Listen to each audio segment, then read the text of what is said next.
There's a phrase that appears in Sumerian texts that translators have struggled with for over a century. 4 words in cuneiform. Nam Lugal an ta dedaba, after kingship descended from heaven. Not metaphorically, not poetically, the text presents it as a statement of sequence. First, kingship existed somewhere else.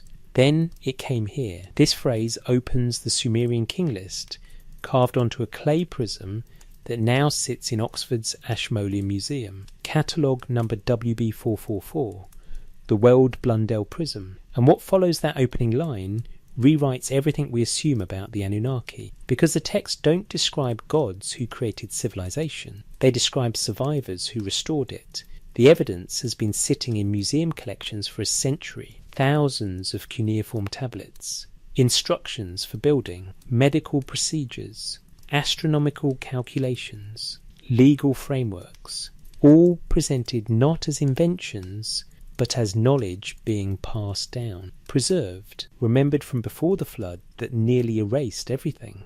And the Anunnaki, in these same texts, are described with a peculiar consistency, not as creators arriving from nowhere, but as those who from heaven to earth came after something ended, after a world that came before. The Sumerian king list doesn't begin with the first human city. It begins with cities that existed before the deluge, ruled by figures who reigned for thousands upon thousands of years. 8 kings, 4 cities, a span of time so vast that scholars dismissed it as mythology. But the Sumerians themselves treated these records differently. They preserved them with the same archival precision they used for grain inventories and tax records. This isn't a story about ancient astronauts. This is something stranger. This is what happens when you read the texts as the Sumerians intended them to be read, as documentation, as memory, as the testimony of survivors describing what they preserved from the world that existed before the waters rose. If you're listening from somewhere quiet tonight, wherever you are in the world, leave a comment mentioning your location. Others travelling through these same questions might find comfort knowing they're not alone in asking them. What follows is evidence. 12 tablets, 7 cities, texts that describe not the birth of civilization, but its restoration. Let's begin with a problem no one wants to discuss. The problem of what the texts actually say. When the waters divided time. Southern Mesopotamia, between the Tigris and Euphrates rivers, 3rd millennium before the Common Era. The land the Greeks would later call the place between rivers. Sumer, the first cities, the first written language, the first law codes, the first schools, the first astronomical observatories that tracked Venus with precision that wouldn't be matched again for 3,000 years. Everything we associate with the birth of civilization emerged here in the span of a few centuries around 3500 BC, or so the standard chronology claims. The Sumerians called themselves the Black-Headed People. Their language bears no relation to any other known language family. It stands alone, linguistically isolated, with no ancestors and no descendants beyond its eventual replacement by Akkadian. They appeared in this river valley with a fully formed writing system, complex religious cosmology and architectural knowledge that allowed them to build structures that would stand for millennia. Conventional scholarship explains this as the natural development of agriculture leading to surplus, surplus leading to specialization, and specialization producing the architecture of civilization, the standard model. And for most archaeological questions, this framework fits the evidence. But the Sumerians left something that doesn't fit comfortably into this narrative. They left explicit statements about where their knowledge came from. Eridu, the first city, sits in the far south of Mesopotamia, near what was once the Persian Gulf shoreline. Today it's 18 miles inland due to sediment accumulation, but in antiquity it stood at the edge of salt water meeting fresh water, a liminal space the Sumerians considered sacred. Here they built the Iabzu temple complex, dedicated to Enki, the god of wisdom, fresh water, and the subterranean ocean they believed lay beneath the earth. Excavations at Eridu conducted by the Iraqi Department of Antiquities in the 1940s and later by British teams, revealed something remarkable. Beneath the temple that existed in the 3rd millennium BC, archaeologists found an earlier temple, and beneath that, another, and another. 18 distinct building phases, each constructed directly atop the ruins of its predecessor, spanning from approximately 5000 BC to 2000 BC. The earliest levels, the lowest excavated structures, already show sophisticated architectural planning, buttressed walls, tripartite division of interior space, offerings buried in foundation deposits. This isn't primitive experimentation, this is construction following established tradition. But it's what the Sumerians said about Eridu that creates the tension. In their cosmology, Eridu existed before the flood. It was one of 5 cities founded in the era they called before the deluge, when kingship first descended from heaven and when the Apkallu, the 7 sages, walked among humans. The city where Enki taught the first arts of civilization, the place where knowledge originated, or more precisely, where knowledge from elsewhere first took root. The Sumerian king list divides history into 2 epochs, before the flood and after it. The break is absolute.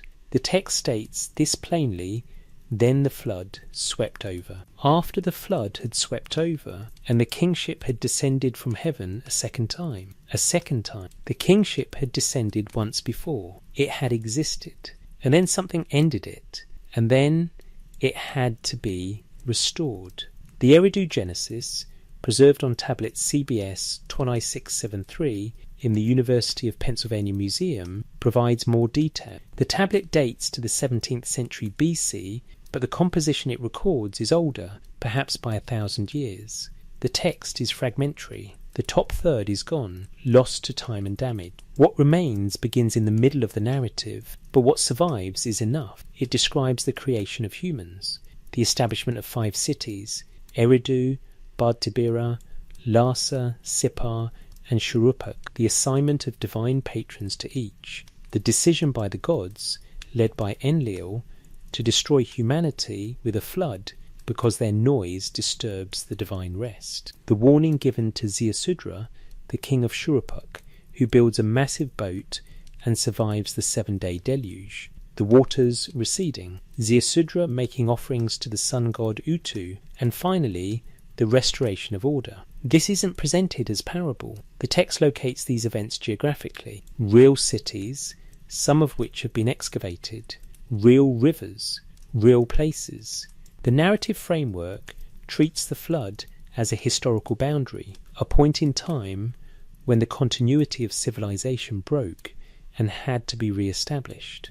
What makes this significant is that the Sumerians themselves seem to understand their civilization as a recovery, not an origin. They possessed knowledge, certainly, vast knowledge, but they consistently framed that knowledge as something transmitted to them, taught to them, preserved from an earlier time. The cuneiform tablets from Sumerian cities don't celebrate human discovery. They celebrate divine instruction. Enki teaching agriculture, Enki teaching mathematics, Enki teaching the arts of governance, Inanna travelling to Eridu to receive the Me, the divine powers that allow civilization to function, which Enki possesses and transfers to her, drunk and generous at a feast. These aren't metaphors in the texts, they're procedural accounts. Step 1, Step 2, Step 3. The Sumerians wrote the way engineers document processes. When a tablet describes the construction of a canal, it lists the measurements, the tools, the labour force, the time required. When a tablet describes the origin of canal building knowledge, it does the same thing.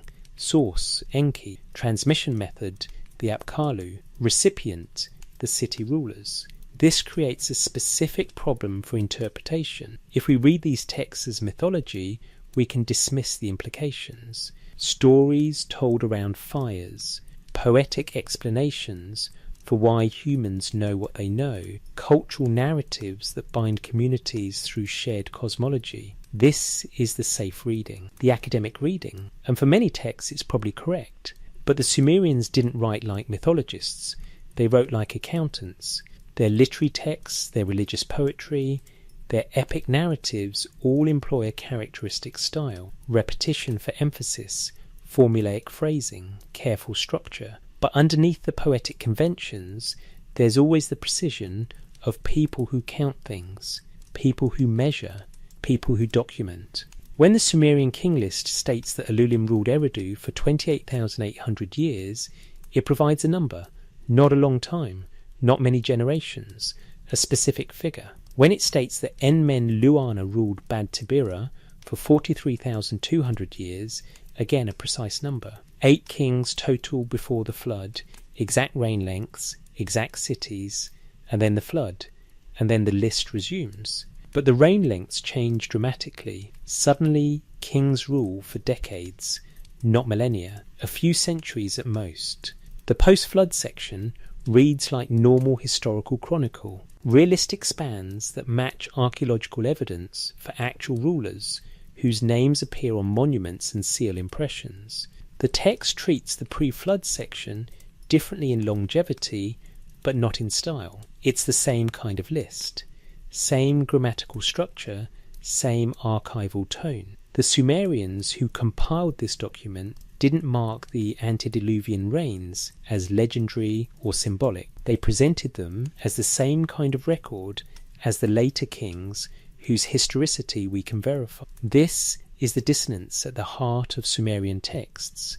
Either the people who wrote these documents didn't understand the difference between history and mythology, which seems unlikely given their obvious sophistication in mathematics, astronomy, and administration, or they understood the difference perfectly well and chose to preserve these records as the most accurate testimony available to them about a period they themselves could not directly verify but believed to be real. The third option, the one scholars rarely articulate but which fits the evidence most precisely, is that the Sumerians wrote what they had been told, that they inherited these records, that they were documenting something they themselves didn't witness, but which had been passed down to them by survivors of whatever event the flood represents. In this reading, the Anunnaki aren't mythological deities.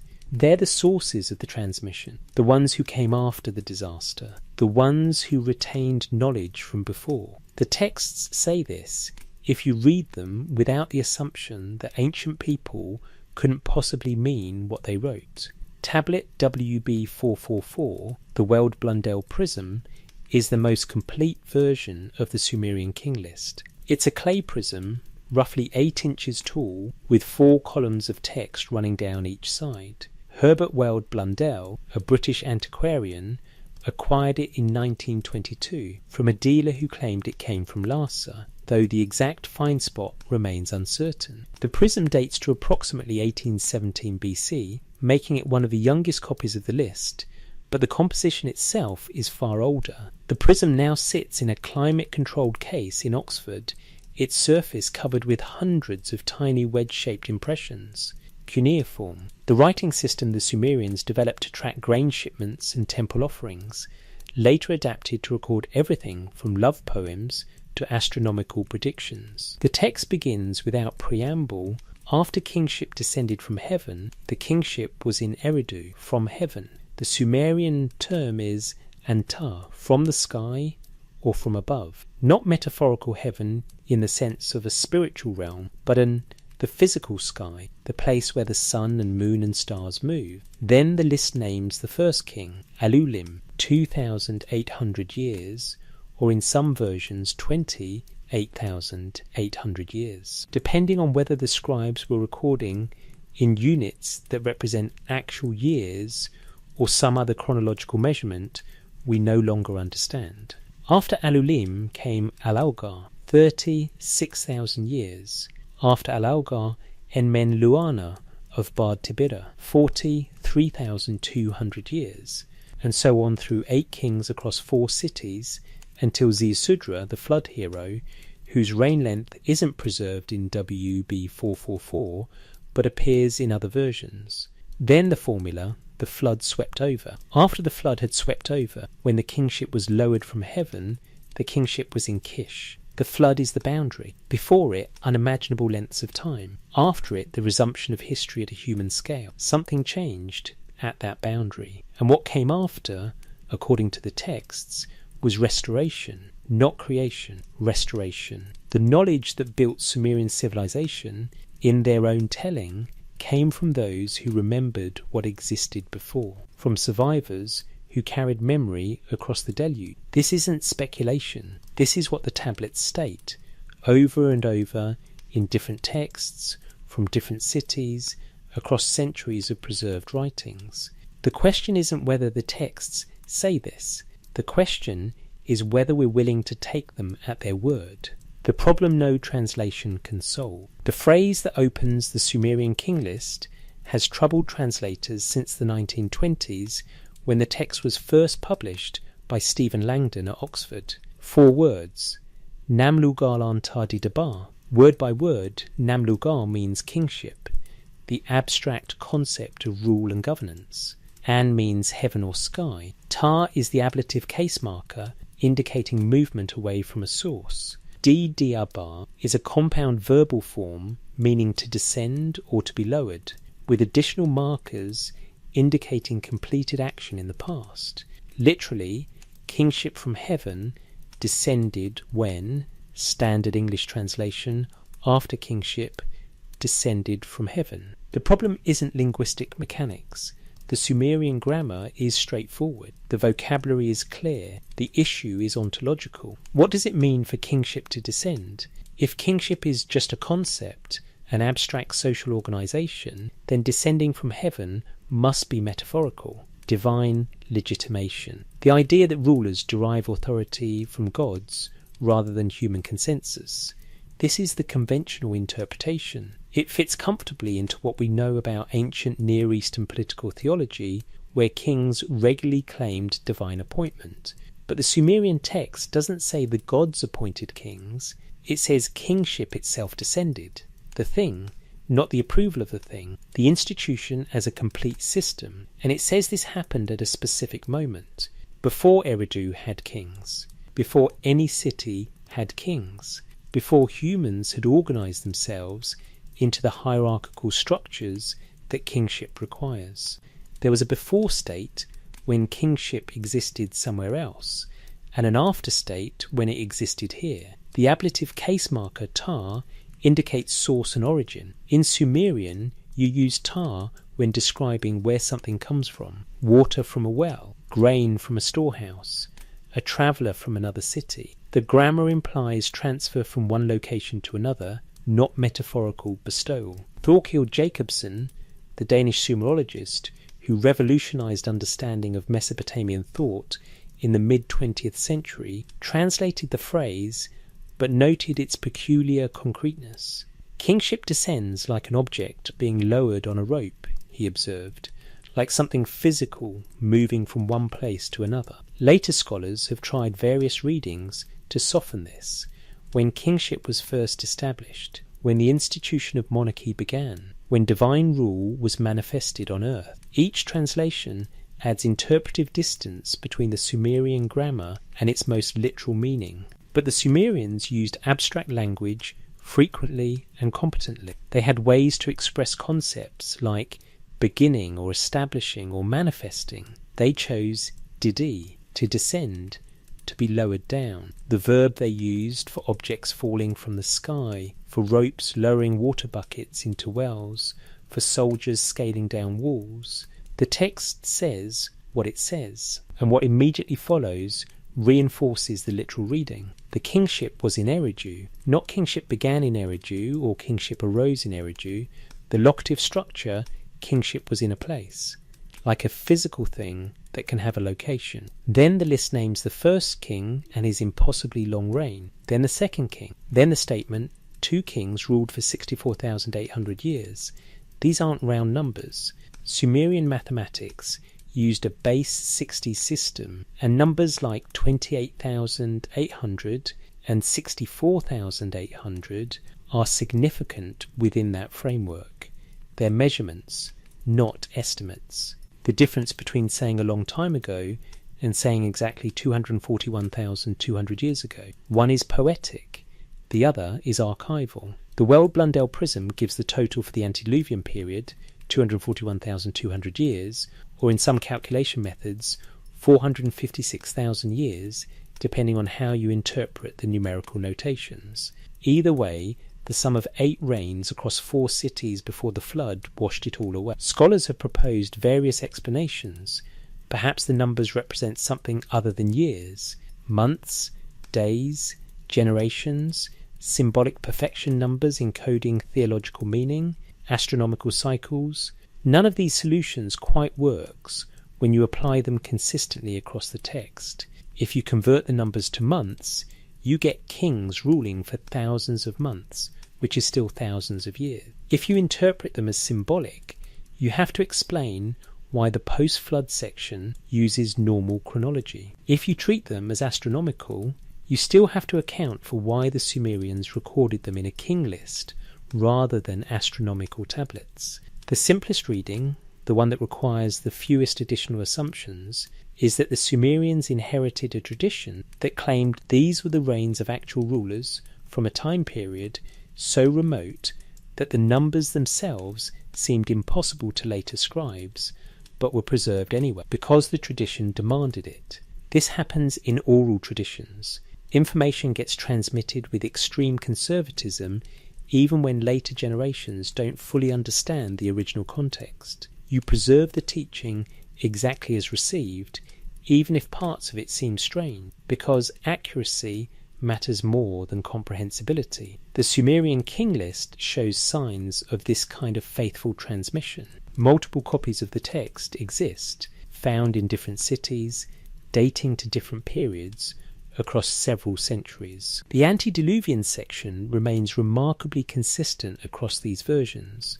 Minor variations in numbers, slight differences in the order of kings, but the core structure stays the same. Someone at some point established a canonical version of this list, and subsequent scribes copied it with the precision they brought to every other archival task. Temple records, trade agreements, mathematical tables.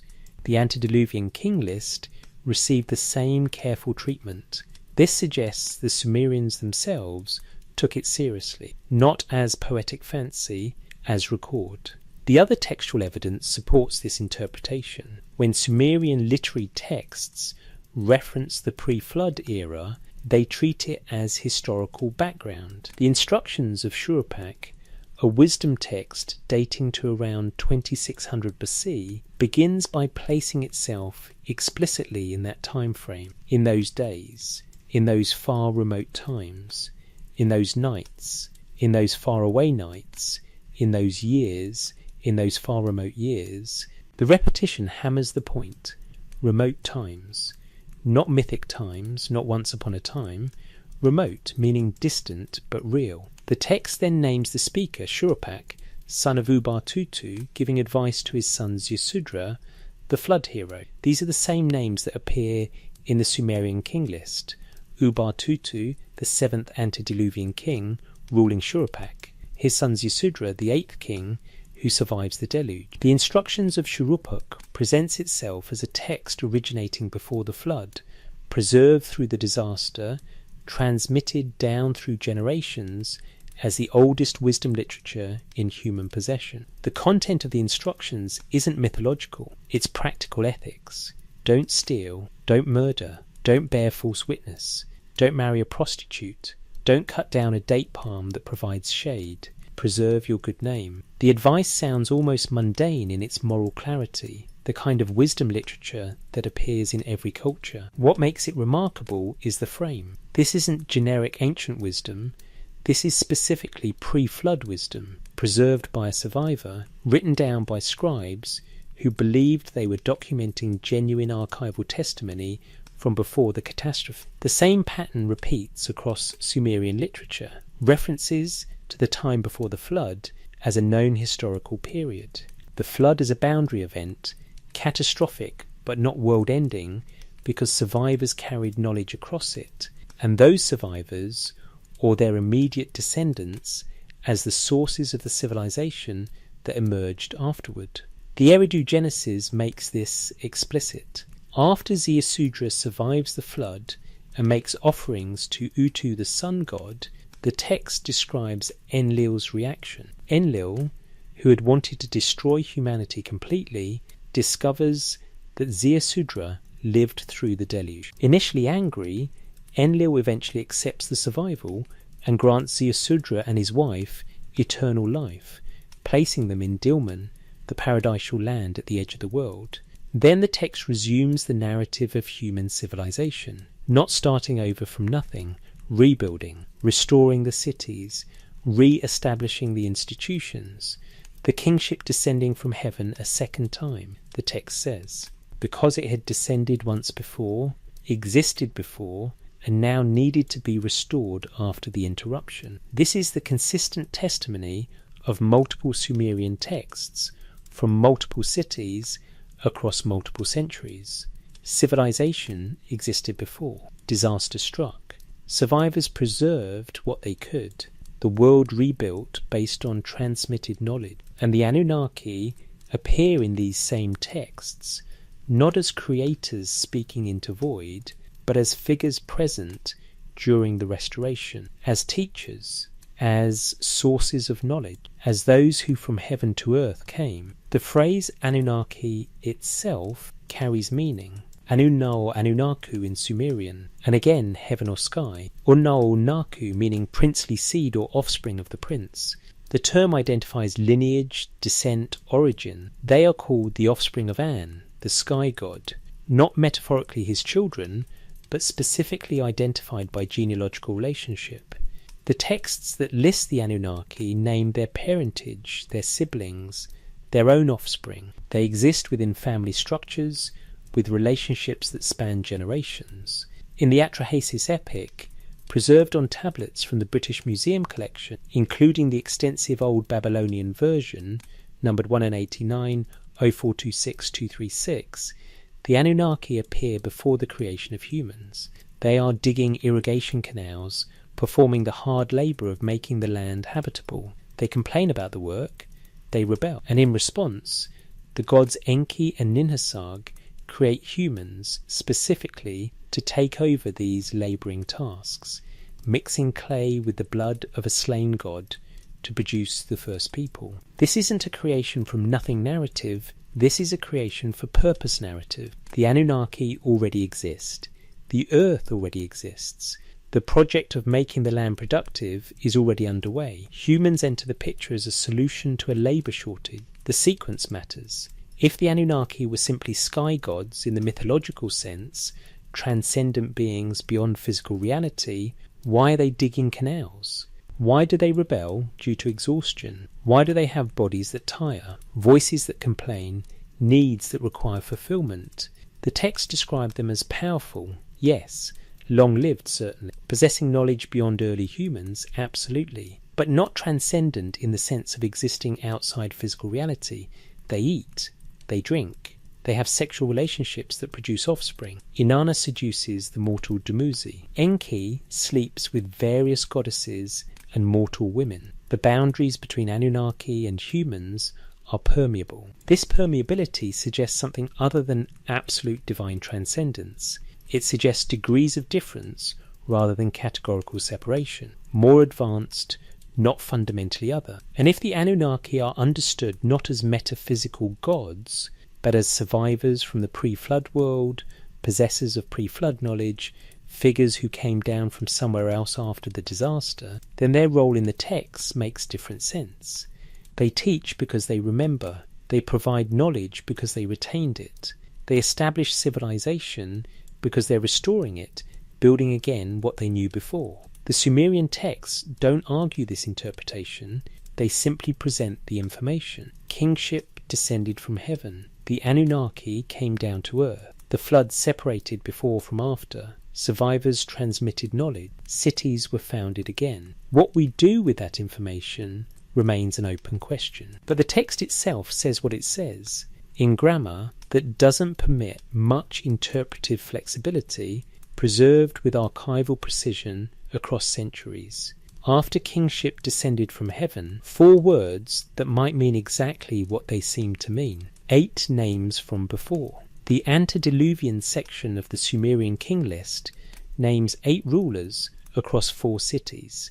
Each name, each number, each city carries information the Sumerians preserved with unusual care. First, Alulim, king of Eridu, reign 28,800 years. In some versions of the list, particularly those found at Nippur, the number appears as 2 different notations that might represent either 28,800 or 67,200, depending on how you read the numerical system. The inconsistency suggests even ancient scribes weren't entirely certain how to interpret the figures they were copying from older sources. The name Alulim might derive from Sumerian roots, meaning stag or powerful one, though the etymology remains disputed. What's certain is that Alulim appears only in the king list and associated antediluvian traditions. No other Sumerian texts reference him, no temples bear his name. He exists purely as an archival entry, the first of the before times. Second, Alaugar, also of Eridu, reign 36,000 years. Again, numerical variants exist across different versions of the list. The name appears to share roots with Alulim, possibly indicating a dynasty or family line, though the relationship remains unclear from the texts. Like Alulim, Alaugar exists only in king list contexts. After these 2 rulers, the kingship moves from Eridu to Bad Tibera, the fortress of the coppersmiths, a city whose site has been identified with modern Tel al-Madain in southern Iraq.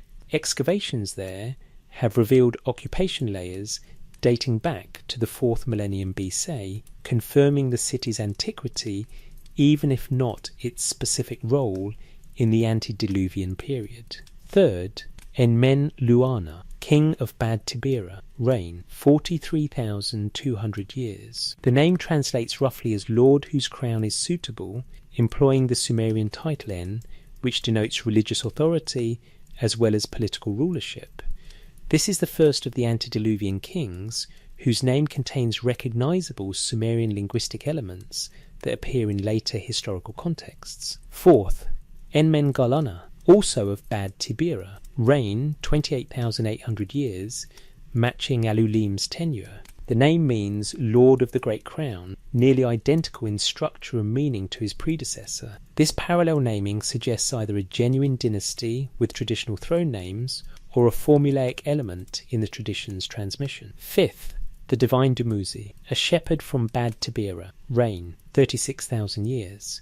Here the list introduces something new. Dumuzi is not merely an antediluvian king. He appears throughout Sumerian and later Mesopotamian mythology as a major figure, the shepherd king who becomes the husband of Inanna and whose death and descent to the underworld forms the basis of ritual cycles celebrating death and resurrection. Dumuzi's inclusion in the antediluvian king list creates a direct link between the pre-flood period and later religious tradition. He's not a name preserved only in archival lists.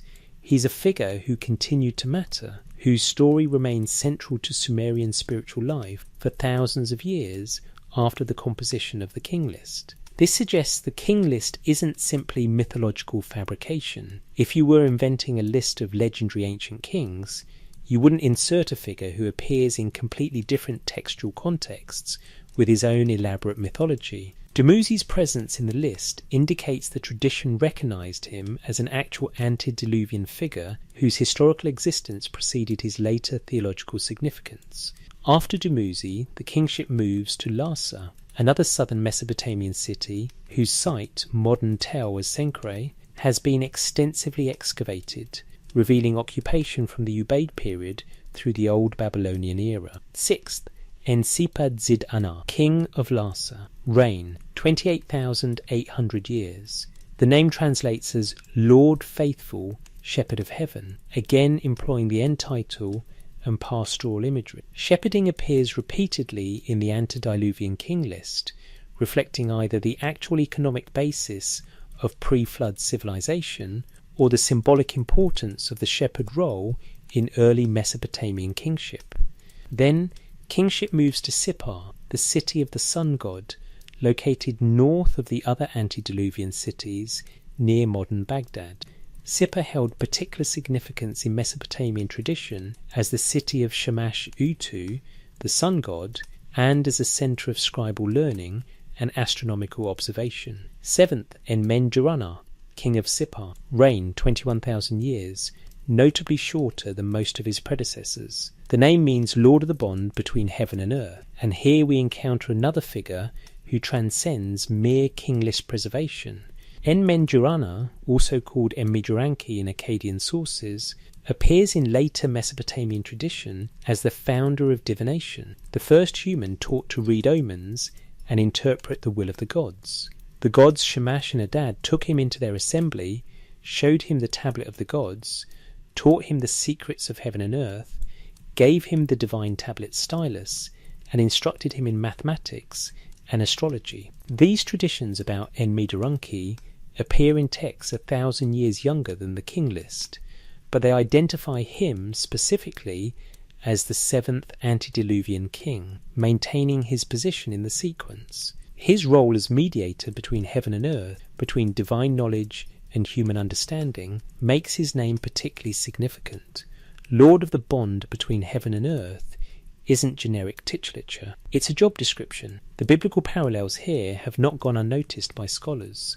Enoch, the 7th patriarch before the flood in Genesis, is described as walking with God, as being taken to heaven, as receiving divine wisdom. The 7th position, the astronomical knowledge, the role as intermediary, all echo between Enmejaranki and Enoch, suggesting either direct influence or common source material for both traditions. Finally, kingship returns to Shuruppak, the city whose name means the healing place, located at modern Tel Farah in south-central Iraq. Excavations at Shuruppak have revealed a prosperous 3rd millennium city destroyed by flooding around 2900 BC, a date that has led some researchers to identify this as the historical flood that inspired the Mesopotamian flood traditions. 8th, Ubar-Tutu, king of Shuruppak. Reign length not preserved in most versions, though later sources sometimes give him a rule comparable to the other kings. The name appears to mean client of the sun god. Ubar-Tutu's significance lies not in his own reign, but in his son Ziusudra, who is not always counted among the antediluvian kings, but who appears in the flood narrative as the ruler of Shuruppak, who receives divine warning and builds the ark. The sequence ends here, 8 kings, sometimes 7 cities if you count the movements, a total chronology that defies any conventional historical framework, but which the Sumerians preserved with meticulous consistency. Then the formulaic line, the flood swept over. After this dividing moment, the king list resumes with the first dynasty of Kish, and suddenly the reign lengths collapse into plausible historical chronology. Kings rule for decades, occasionally a century or two, but nothing approaching the millennia of the antediluvian period. Scholars have long noted this dramatic shift. Something changes in the text at the flood boundary. Before it, mythological timescales. After it, historical timescales. The conventional explanation treats the pre-flood section as legendary prologue, establishing antiquity and divine legitimation before moving to actual history. But the text doesn't signal this shift in genre. No introduction says this part is legend and this part is history. The grammatical structure remains identical. The archival tone continues unchanged.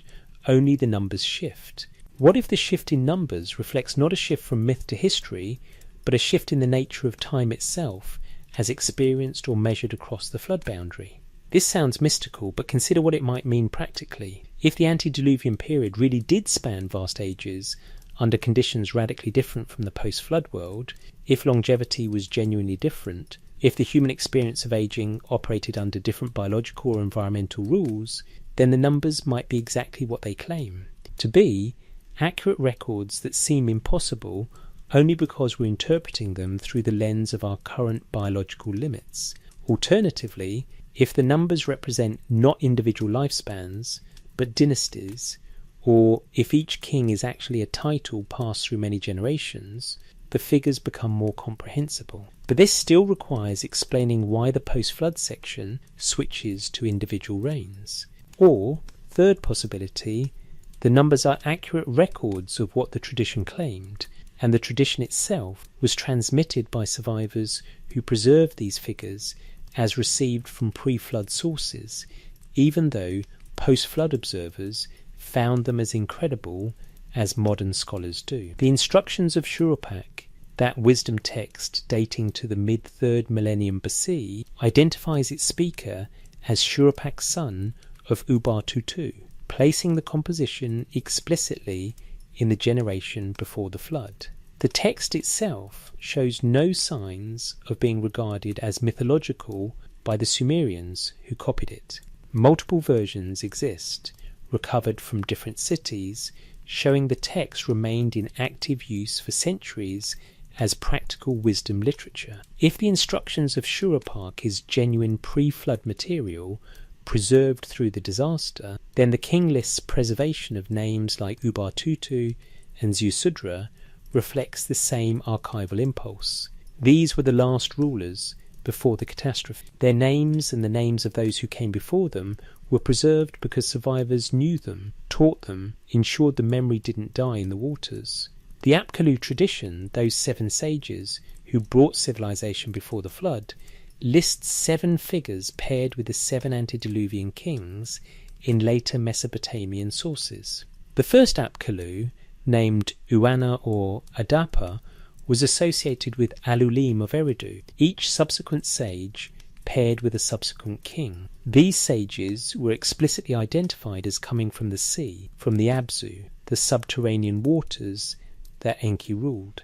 The pairing of sages with kings creates a dual structure: political authority in the kings, technical and spiritual knowledge in the sages. This separation suggests a civilization where rulership and wisdom were distinct but complementary roles, where the ones who governed weren't necessarily the ones who knew, but the ones who knew worked in service to governance.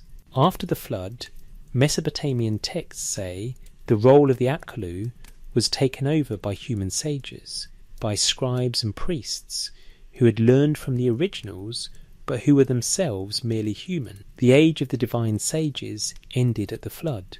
What continued was transmitted knowledge, second-hand wisdom, teaching that traced back to original sources but no longer had those sources present. If the Apkallu were survivors from the pre-flood world, if they possessed knowledge from that earlier time, if they taught the first post-flood generations how to rebuild, then the transition from divine sages to human sages marks not a change in mythology, but a change in direct access to source knowledge. The first teachers remembered the old world. Their students received transmitted knowledge. Their students received knowledge at 2 removes. Eventually, what remained was tradition without living memory of its origin. This is how knowledge transmission works in oral cultures. The first generation knows through experience. The second knows through teaching. The third knows through tradition. By the 4th generation, what was once direct experience has become stories about stories about stories. Except the Sumerians wrote things down. They preserved the names. They kept the numbers. They maintained the sequences even when the meaning grew obscure. The Well-Blundell prism dates to 1817 BE, roughly 1500 years after the earliest versions of the king list were likely composed, and perhaps 4,000 years after the events it describes in its antediluvian section. Yet the names remain consistent across that vast temporal span: Alulim, Alaulgar, Dumuzi, Emedurunki, Ubar-Tutu. These weren't gods in the typical Mesopotamian pantheon. Aside from Dumuzi, none of them received temple cults. No hymns praised them. No rituals invoked them. They existed purely as historical figures in the archival record, preserved because the tradition demanded their preservation, remembered because they were the ones before, the rulers of the world that the flood swept away, and after them came Ziusudra, the survivor, the one who carried memory across the boundary. Then the waters receded. the kingship descended from heaven a second time, and the age of the Anunnaki as teachers began, the 7 who remembered. There's a cuneiform tablet in the British Museum's collection, catalogue number K2486, part of a larger series of texts dealing with ritual purification and magical protection. The tablet dates to the 7th century BC, from the library of the Assyrian king Ashurbanipal at Nineveh, but the composition it preserves is much older, drawing on traditions that reach back into the 3rd millennium. The text describes the Apkallu, the 7 sages. It names them, it identifies their functions, it locates them in time relative to the flood. Before the flood, there were 7 who were born in the river, who watched over the bolt of heaven and earth.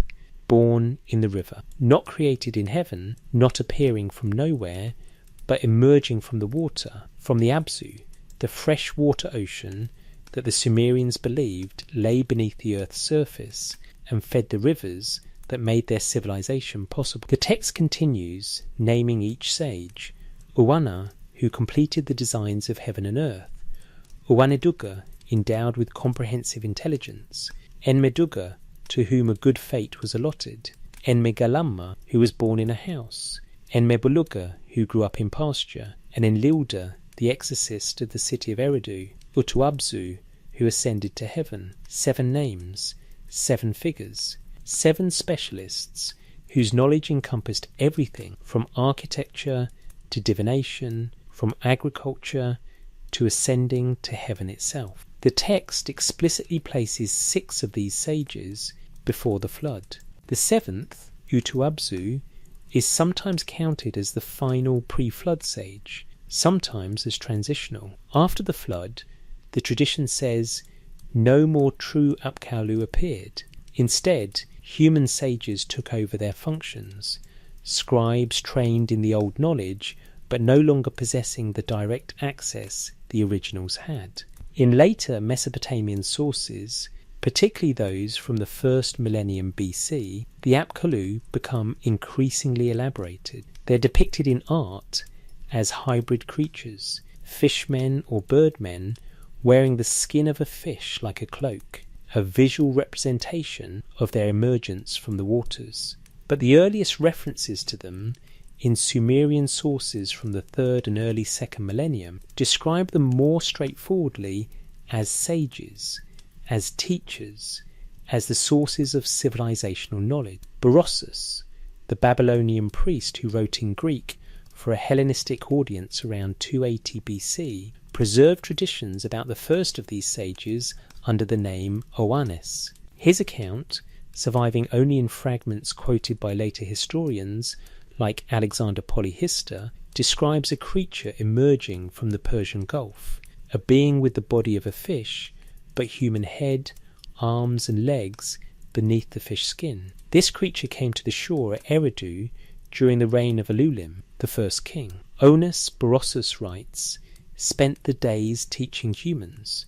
He taught them writing, mathematics, agriculture, city building, temple construction, law-giving, everything that civilized life required. At night, he returned to the sea. He required no food, consuming nothing, focused entirely on instruction. Then Oannes departed, but left behind a book containing all his teachings. The account sounds fantastic, the kind of detail that marks it as mythology in the minds of modern readers. But strip away the fish skin imagery, which might be priestly garb or symbolic representation, and you're left with a consistent core, a figure who came from elsewhere, who possessed complete knowledge of civilization, who taught the first humans, who left behind preserved teachings. This is precisely what the Sumerian Apkallu tradition claims. Not mythology, but testimony about teachers, about knowledge transmission from an external source. The pairing of sages with kings creates a template. Uano Adapa with Alulim of Eridu, Uaneduga with Alaulgar, Emaduga with Enmen Luana of Bad Tibira. The pattern continues through the antediluvian period, each sage serving as counsellor and instructor to each king, ensuring that the knowledge necessary for civilization remained accessible to the rulers responsible for implementing it. After the flood, The first post-Diluvian dynasty, the first dynasty of Kish, had no Apkallu assigned to it in the tradition, or rather, they had human counsellors who had learned from the last of the Apkallu, who possessed second-generation knowledge, but not the direct wisdom of the originals. This transition matters enormously for understanding how the Sumerians conceived of their own civilization. They didn't believe they invented writing, mathematics, architecture, law. They believed they learnt these things, and they believed the teachers were figures who came from somewhere else, who possessed this knowledge already, who transmitted it deliberately. If the Apkallu were survivors of the pre-flood world, this framework makes immediate sense. They would possess knowledge developed in that earlier period. They would remember how civilization functioned before the disaster. They would be able to teach because they had lived in a functioning civilization and could describe its operations from experience. The myth of Adapa, the first Apkallu, reinforces this interpretation. The text exists in multiple versions, with the most complete coming from Amarna in Egypt, dating to the 14th century BC, and from Ashurbanipal's library at Nineveh from the 7th century. The myth describes Adapa as a wise man created by Ea Enki to be perfect in knowledge, a priest of Eridu who performed the daily bread offerings for the city. One day, while fishing in the Persian Gulf, Adapa's boat is capsized by the south wind. Furious, Adapa utters a curse that breaks the south wind's wing, and for 7 days no wind blows across the land. The sky god Anu notices the absence of wind and asks what happened. When informed that Adapa broke the wind's wing, Anu summons Adapa to heaven to account for his action. Ea, who created Adapa, gives him instructions. When you appear before Anu, don't eat the food or drink the water they offer you, because it will be the food and water of death. Adapa ascends to heaven, guided by the gods Dumuzi and Gisida, who guard Anu's gate. He appears before Anu, explains himself, and Anu, impressed by Adapa's wisdom and partially mollified by the intercession of Dumuzi and Gisida, decides to grant Adapa immortality. Food and water are brought out, the food and water of life. But Adapa, following Ea's instructions, refuses to eat or drink. Anu is puzzled. Why reject the gift of immortality? Adapa explains that Ea warned him these were the food and water of death. Anu realizes what happened. Ea deliberately gave false instructions, ensuring Adapa would remain mortal. The myth ends with Adapa returning to Earth, still mortal, but now possessing knowledge of heaven, knowledge of the divine assembly, knowledge that no other mortal has. The myth operates on multiple levels. It's clearly about the limits of human wisdom. Adapa is wise, but not wise enough to see through Ea's deception. It's about the boundary between mortal and immortal existence. It's about knowledge that elevates humans toward divine status without granting them equality with gods. But it's also positioned explicitly as the origin of human civilization. Adapa is the first sage, the one who received knowledge directly from Ea, the one who ascended to heaven and returned with understanding of divine matters, the prototype for all subsequent transmission of civilizational knowledge. If Adapa lived before the flood, if he was among the Anunnaki or served them in Eridu, then his role as sage makes sense within the survival framework. He carried knowledge across the disaster. He taught the first post-flood generations. His story was preserved because he was the source, the first point of transmission. The instructions of Shuruppak, that wisdom text attributed to the generation before the flood, contains advice that reads remarkably similar to later Mesopotamian wisdom literature. My son, do not speak arrogantly to your mother. Do not steal or tell lies or kill. Provide water for your younger sister. If a woman is angry, mollify her quickly. You should not buy a donkey that brays or a goat that bleats. That means trouble will follow. This isn't divine revelation. It's practical ethics developed through social experience. The kind of wisdom that emerges from generations of living in cities, dealing with property disputes, managing family conflicts, maintaining community standards, which means the pre-flood civilization wasn't primitive. It was developed enough to generate sophisticated ethical frameworks, complex enough to require written preservation of moral teaching, urbanized enough that the concerns it addresses, property crime, family obligations, economic transactions, are the concerns of settled agricultural civilization. The Sumerians preserved this text as pre-flood material. They believed these instructions came from before the disaster, which implies the civilization that existed before was at least comparable in development to the civilization that rebuilt after. This is what the seven sages represent. Not teachers bringing knowledge to primitive humans for the first time, but teachers restoring knowledge that had existed before, instructing the survivors' descendants in how to rebuild what the flood destroyed. The difference is crucial. Creation from nothing requires intervention from beings of fundamentally different nature. Restoration requires only survivors with memory and technical skill.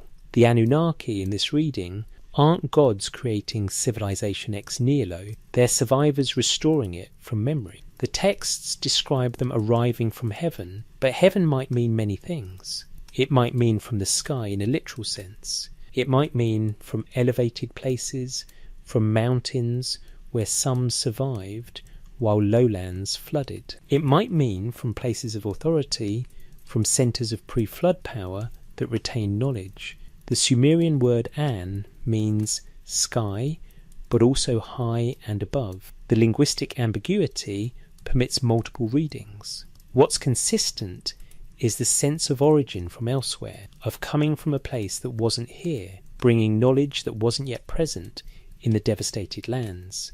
The Epic of Gilgamesh, in its standard version from the first millennium BC, describes Gilgamesh discovering a tablet left by the seven sages beneath the foundations of Uruk, a document that recorded the secret of the gods and knowledge from before the flood. The text treats this as a real object, a physical record left by the Apkallu, hidden where it would survive and where later generations might find it. This motif of hidden wisdom, of pre-flood knowledge preserved in protected places, appears across Mesopotamian literature. The assumption is always that knowledge existed before, that the flood threatened to destroy it, and that deliberate action preserved it for later discovery. In some texts, the god Ea specifically warns his servants to write down all knowledge and bury the tablets in Sippar before the flood comes, so that after the waters recede, survivors can dig up the documents and restore civilization from the preserved records. This isn't how mythology usually works. Mythology typically explains origins, how things came to be for the first time. What we're seeing in these Mesopotamian texts is different. These are stories about preservation, restoration, and recovery. The seven sages, the Apkallu, are the agents of that preservation. They're the ones who remember, the ones who teach, the ones who ensure continuity across the catastrophic break, and they're paired in the tradition with the Anunnaki, with the divine assembly, with those who came from heaven to earth, not as separate categories but as overlapping ones. Some of the Anunnaki are sages, some of the sages are Anunnaki. The boundary isn't rigid, the terminology isn't exclusive. What's consistent is the role: knowledge bearers, teachers, sources of civilization's restoration. If the flood represents a real event, a catastrophic rise in sea levels, or a massive inundation that devastated ancient settlements, then survivors would indeed need to rebuild. They would need teachers who remembered how things worked. They would need specialists who could restore agriculture, architecture, writing, mathematics, all the complex skills that urban civilization requires.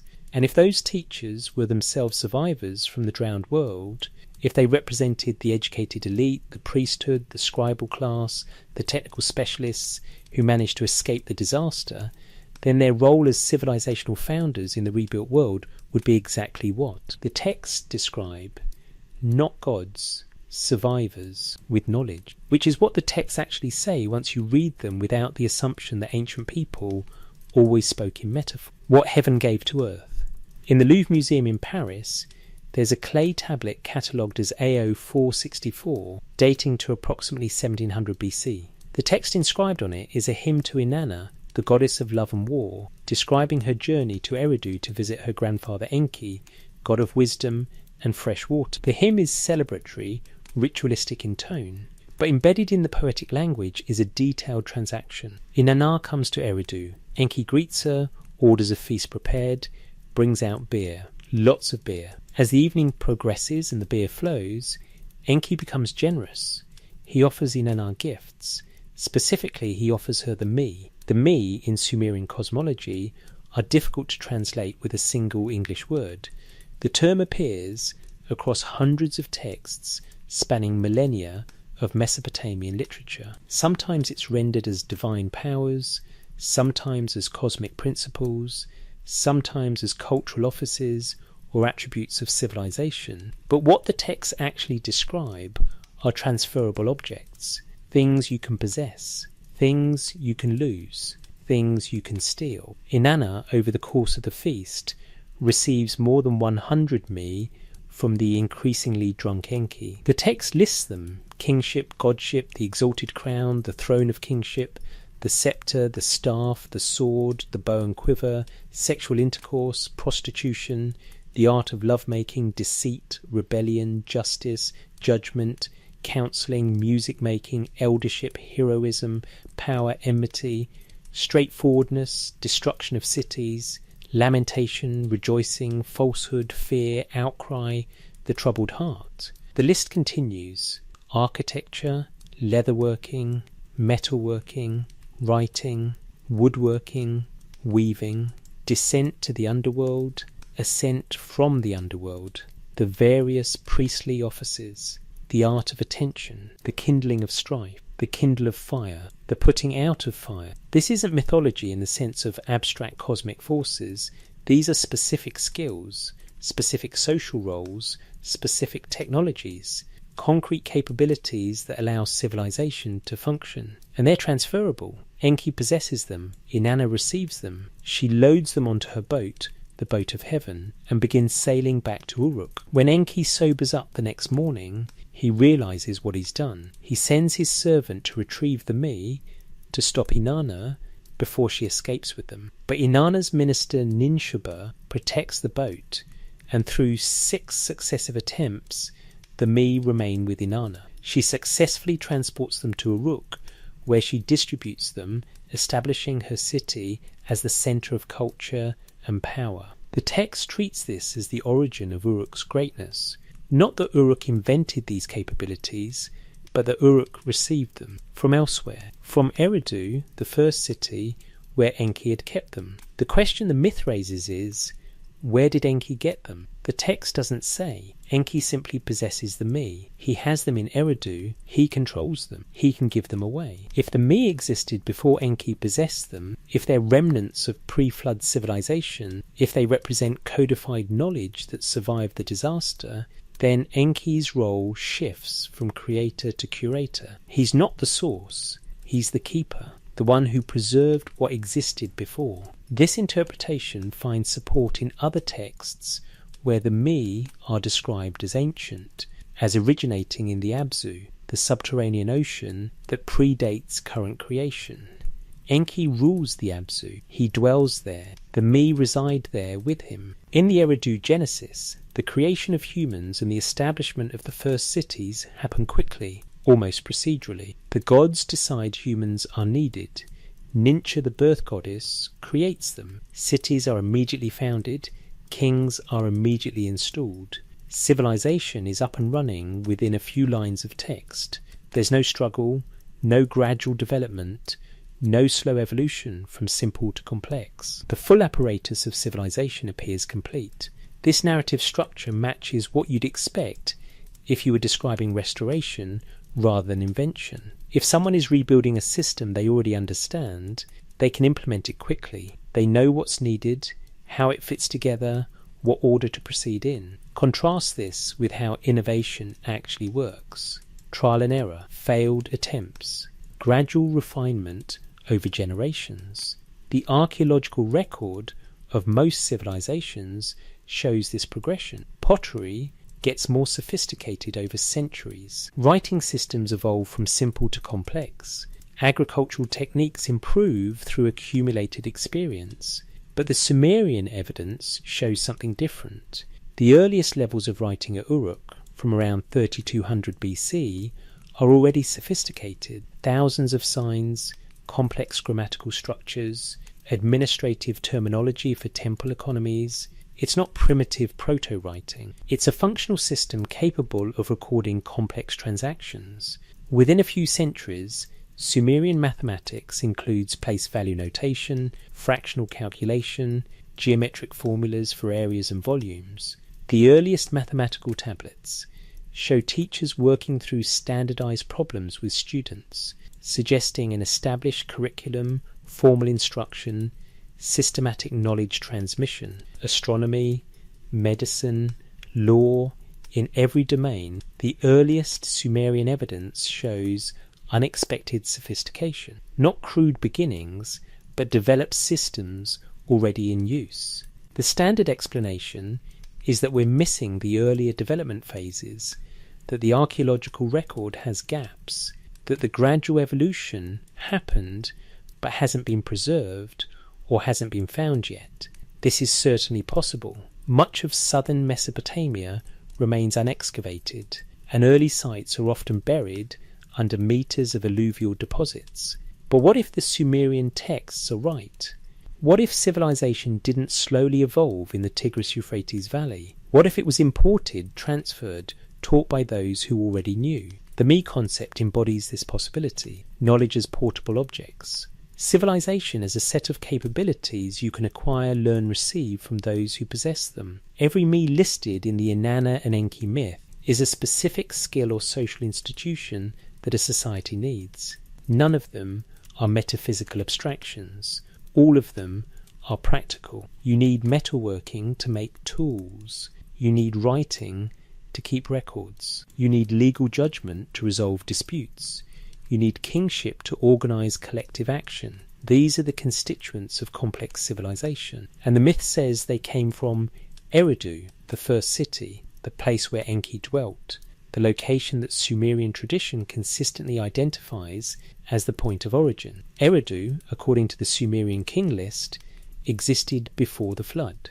If Eridu survived, or if survivors from Eridu preserved its knowledge, then those survivors would possess the complete me, all the capabilities that antediluvian civilization had developed. When they moved to other locations, when they established new centres like Uruk, they would bring the me with them. This is exactly what the Anunnaki myth describes. Transfer of complete civilizational capability from the old centre to the new. The Anunnaki appear in many texts as the assembly that possesses and distributes the me. They assign divine offices, they determine fates, they establish the functions of cities and temples.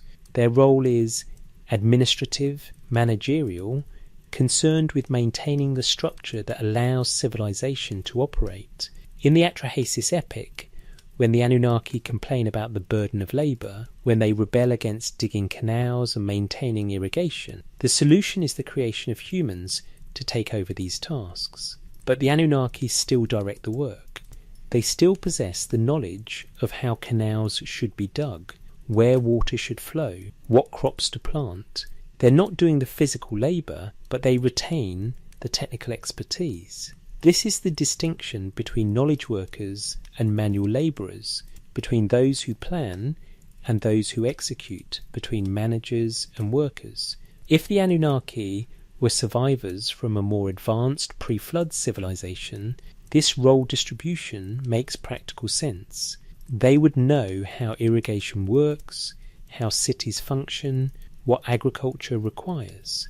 But their numbers would be small relative to the human population that survived or emerged after the flood.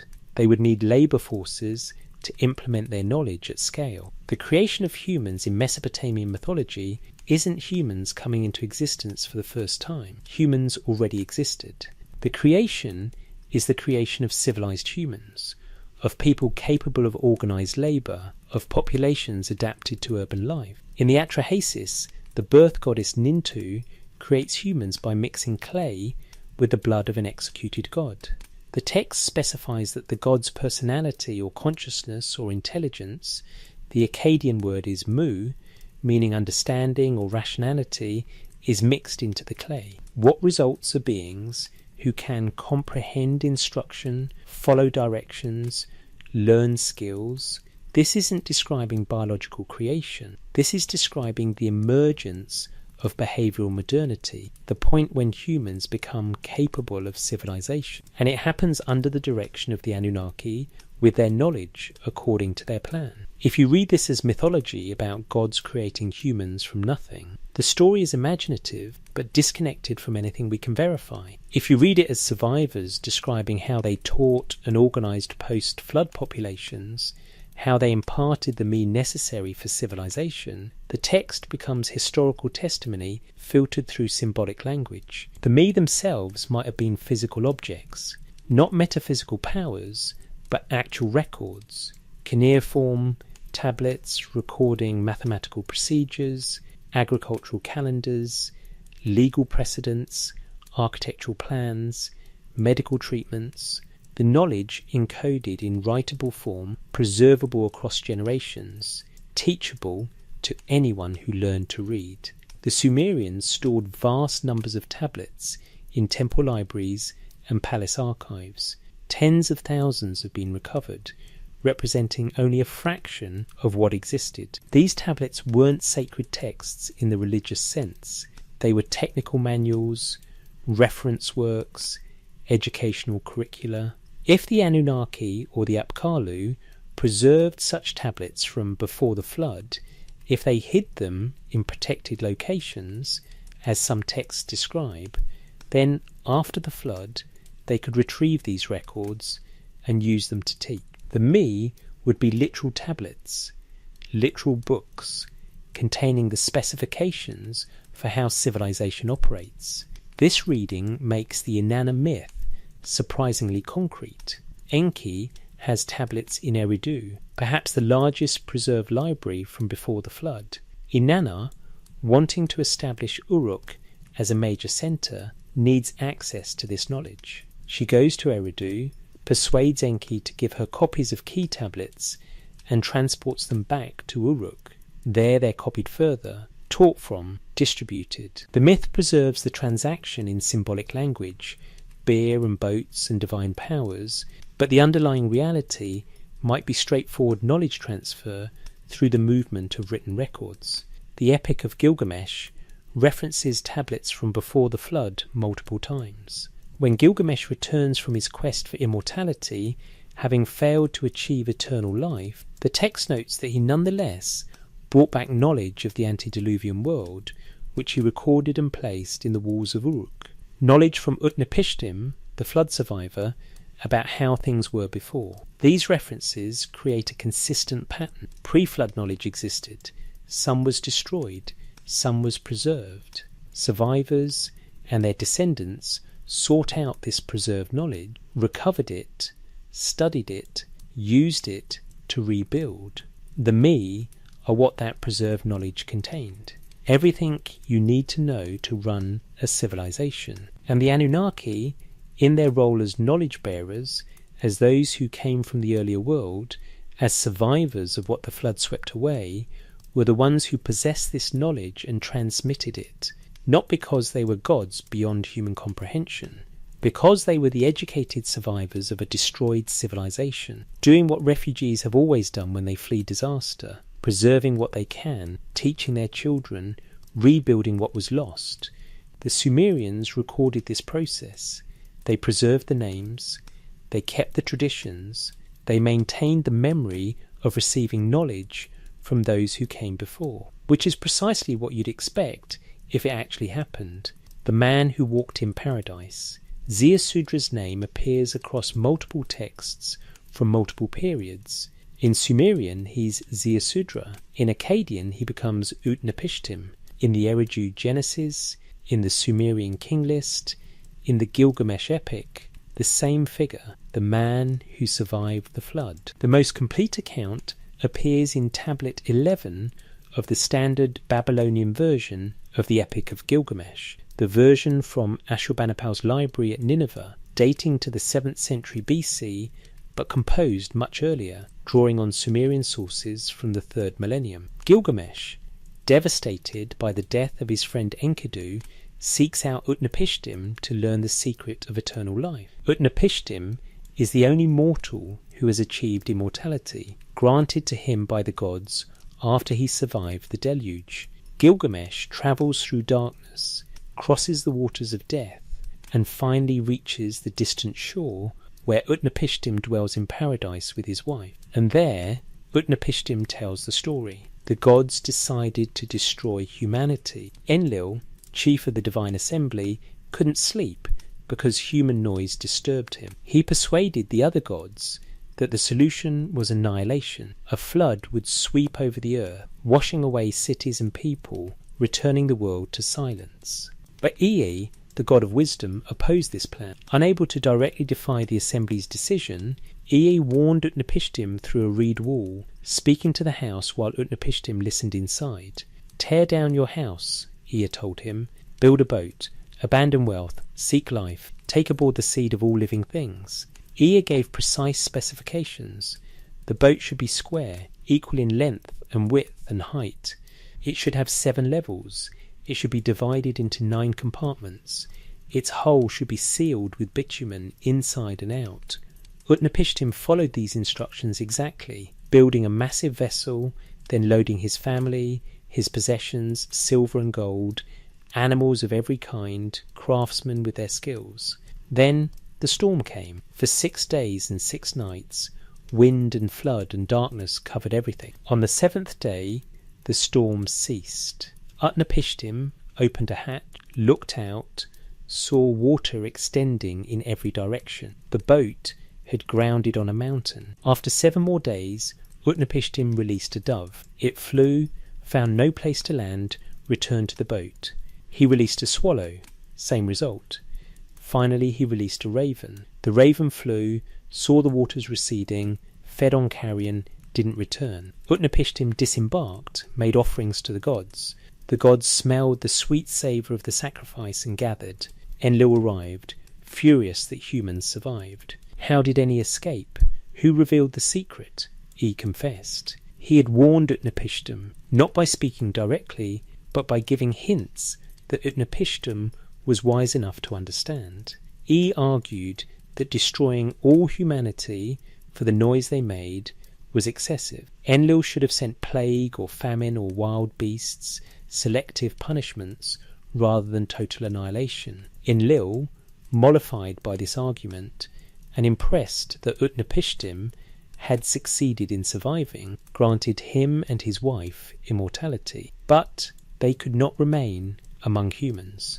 They were sent to the distant place at the mouth of the rivers, removed from the world, dwelling in paradise, but isolated from ordinary life. This is where Gilgamesh finds them. Thousands of years later in the text chronology, Utnapishtim, still alive, still remembering the deluge, still in possession of knowledge from before. Utnapishtim tells Gilgamesh there's no path to immortality for him. Death is the fate of humanity. But he does reveal a secret. At the bottom of the sea grows a plant that restores youth. Gilgamesh dives, retrieves the plant, begins his journey home. But while bathing in a well, a serpent steals the plant and escapes, shedding its skin, renewed. Gilgamesh returns to Uruk empty-handed. His quest failed. But the text emphasizes what he brings back.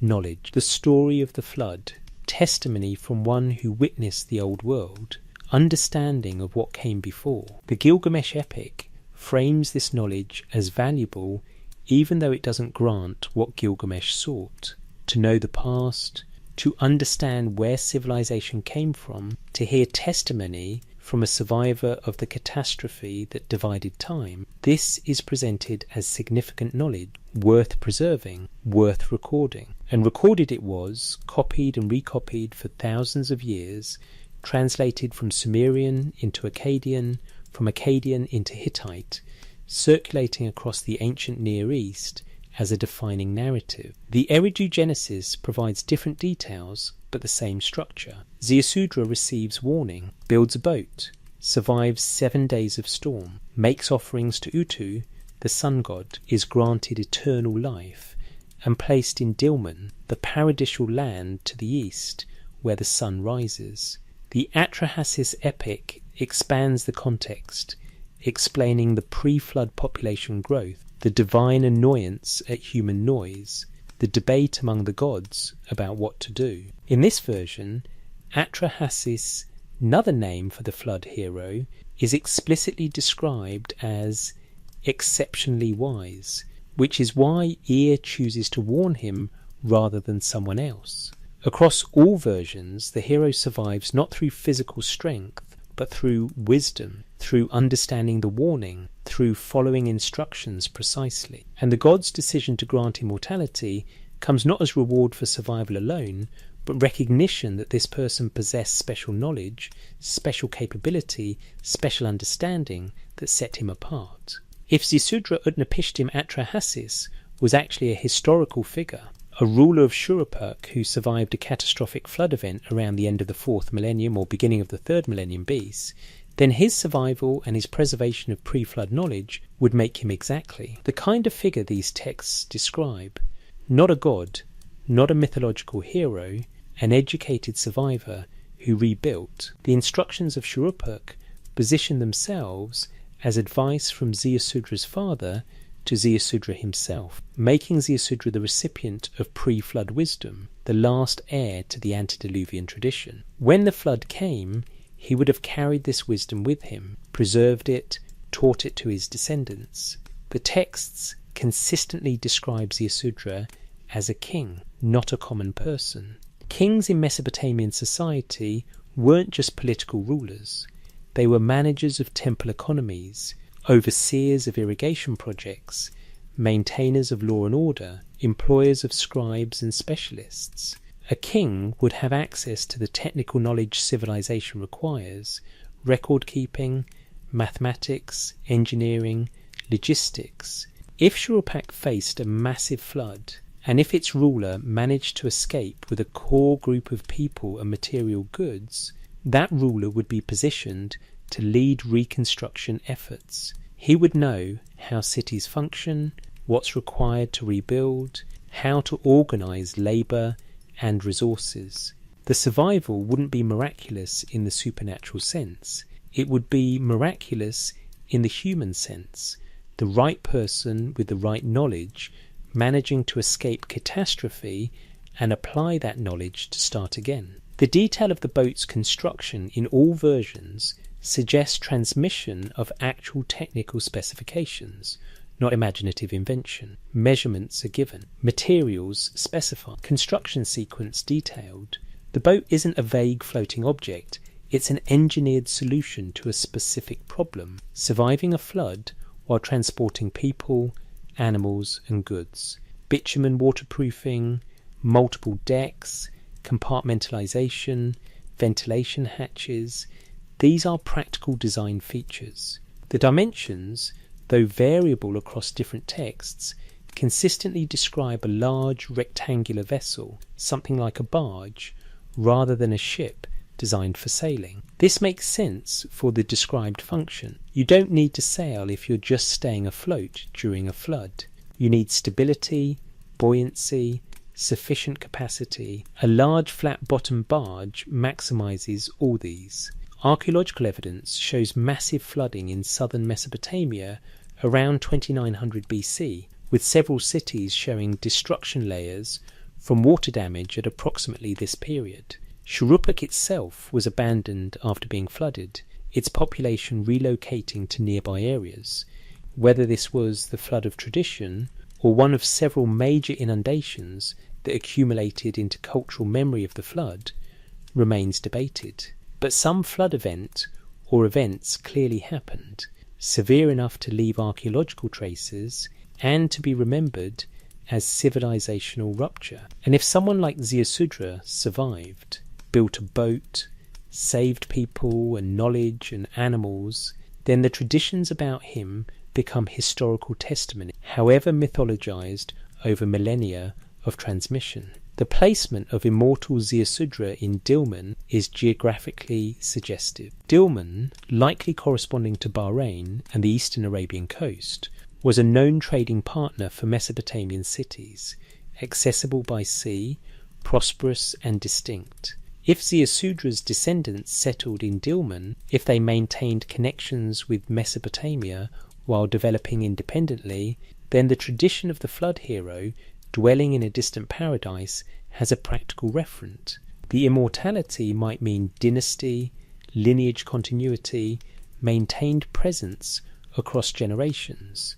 The Dilmun kings claimed divine status in their own inscriptions. If they traced descent from Ziusudra, if their dynasty lasted for centuries while maintaining archaic traditions, then in Mesopotamian eyes they might indeed seem immortal, unchanging, eternal. Gilgamesh, seeking out Utnapishtim, becomes a historical king visiting Dilmun, meeting with representatives of an ancient lineage, learning about pre-flood traditions maintained in that isolated but sophisticated culture. This doesn't demythologize the story entirely. The texts are clearly symbolic, poetic, theological, but underneath the symbolism there might be historical events, real people, actual transmission of knowledge from before catastrophe to after. And if the Anunnaki were the educated elite who survived, or who descended from survivors, if they represented the continuity of pre-flood knowledge, then Ziusudra becomes their representative, their prototype,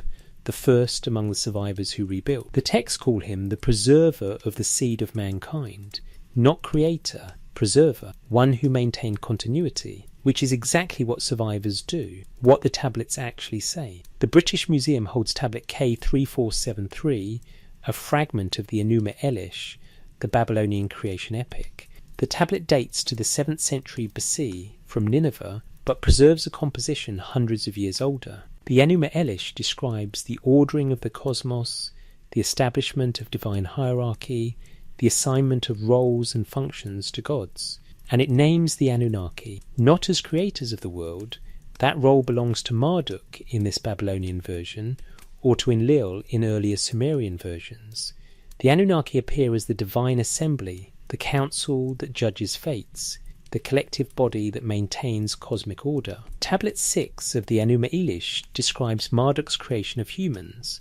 After defeating Tiamat, the primordial chaos, and establishing order, Marduk proposes creating humans to serve the gods, to take over the labour that burdens the Anunnaki. The text specifies, "I shall create humankind. They shall bear the gods' burden, that the gods may rest."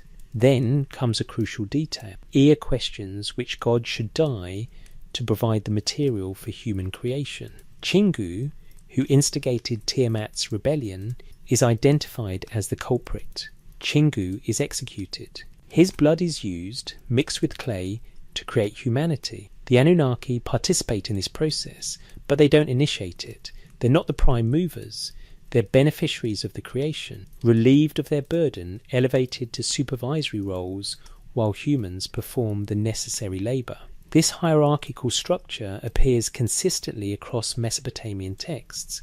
The great gods, Anu, Enlil, Ea, Enki, at the top, the Anunnaki as a collective body beneath them, humans at the bottom, created to serve. But the terminology is telling. Anunnaki, Anunnaki, or Anunnaki Forne, offspring of An, or those of princely seed.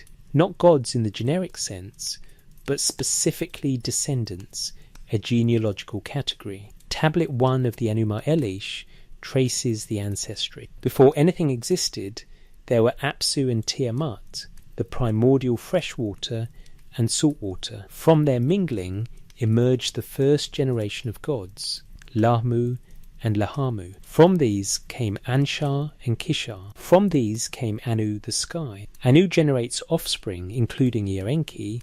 E in turn fathers Marduk. Each generation distinct, named, placed in sequence.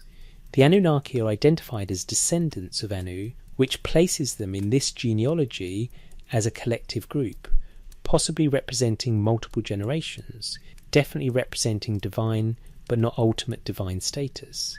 They're not the oldest gods. They're not the most powerful. They're a specific category of divine being with specific functions. In Sumerian texts, the Anunnaki are consistently associated with earth rather than heaven. The Igigi, a separate group, are associated with heaven. The distinction is geographical, functional. The Igigi served in heaven. The Anunnaki worked on earth, dwelling in cities, involved in earthly matters. The Atrahasis epic makes this explicit. The Anunnaki dig irrigation canals, physical labour, hard work. They grow tired.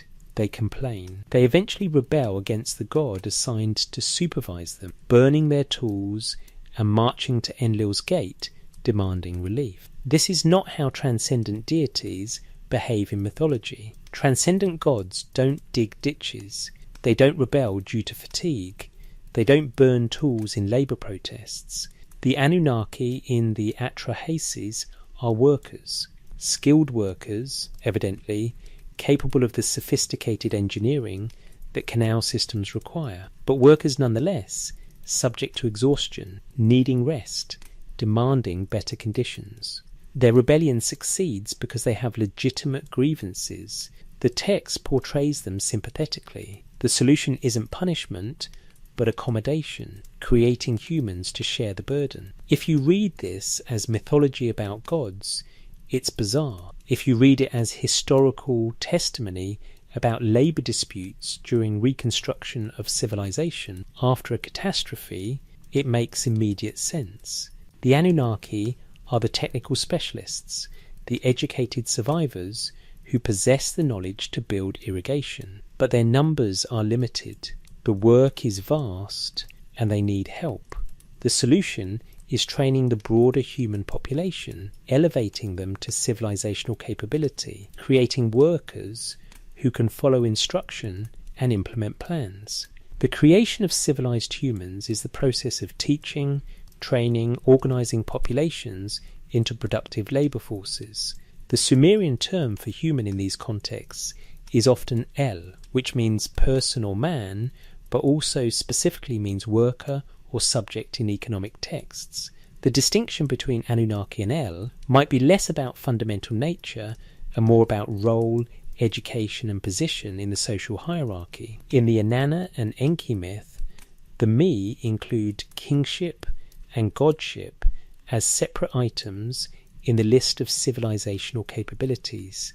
Godship is a Me. It's something you can possess or not possess. It's a role, an office, a status. If being a god is a social position rather than an ontological category, then the distinction between Anunnaki and humans becomes clearer. The Anunnaki are those who hold godship, who occupy the administrative and religious positions that manage civilization. Humans are those who don't, who fill other roles. And godship can be granted. In several Mesopotamian texts, humans are elevated to divine status. Gilgamesh, though mortal, is called two-thirds divine. After his death, he's worshipped as a god of the underworld. Utnapishtim is granted immortality and removed from the mortal sphere. Kings regularly claim divine parentage or divine adoption. The boundary is permeable, not absolute, not unbridgeable.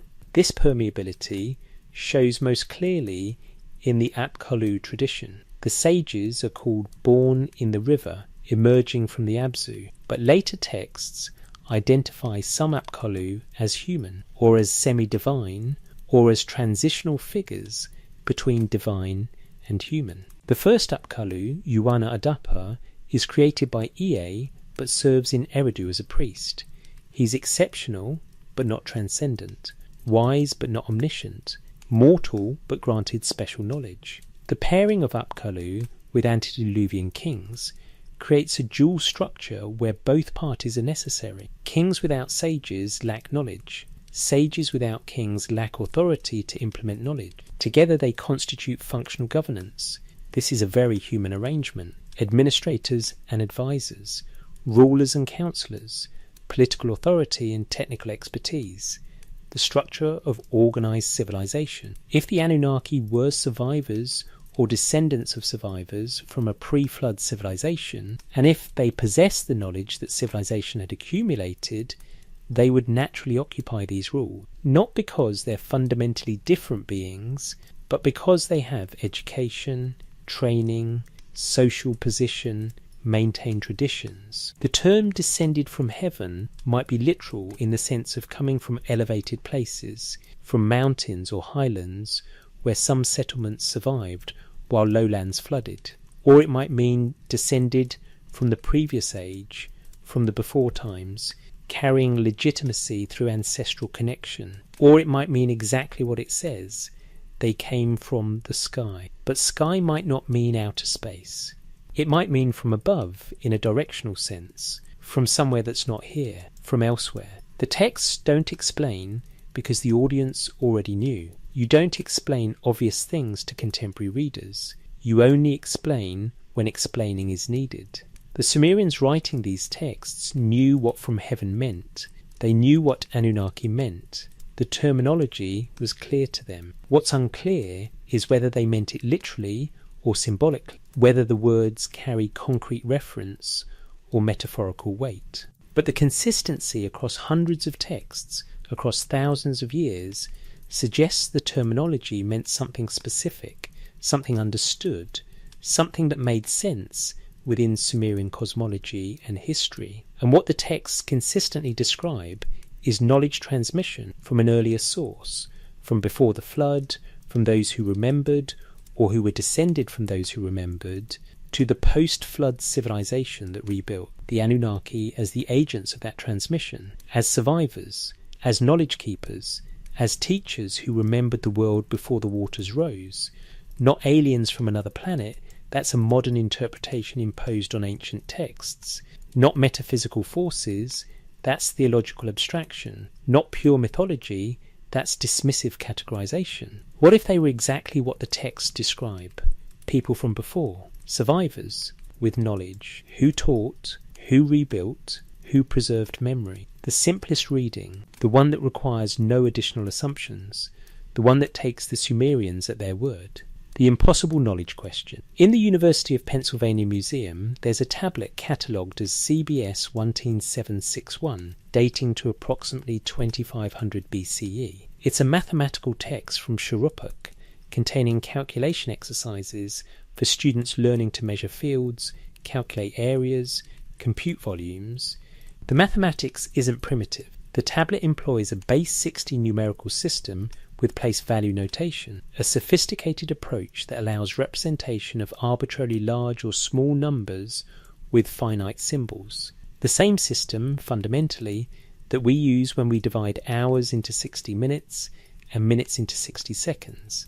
The Sumerians developed this mathematical framework by at least 3000 BCE, perhaps earlier. It appears fully formed in the earliest mathematical texts we have. There's no evidence of gradual development from simpler systems. The base 60 system is already there, already functional, already sophisticated enough to handle complex calculations. The standard explanation is that the evidence of earlier development simply hasn't survived. But that's an assumption, not a conclusion from evidence. What we actually have is sophisticated mathematics appearing at the beginning of the written record. Another tablet, from a slightly later period, demonstrates that Sumerian mathematicians understood what we now call the Pythagorean theorem at least 1,000 years before Pythagoras. They knew that in a right triangle, the square of the hypotenuse equals the sum of the squares of the other two sides. They used this knowledge for surveying, for construction, for calculating distances. Other tablets show they understood compound interest, calculated in ways that match modern financial mathematics. They computed exponential growth, tracked lunar cycles with precision, predicted planetary positions. In astronomy, Sumerian observation records track Venus with accuracy that wouldn't be matched again until the Renaissance. They identified the morning star and evening star as the same object, Venus, appearing in different positions at different times.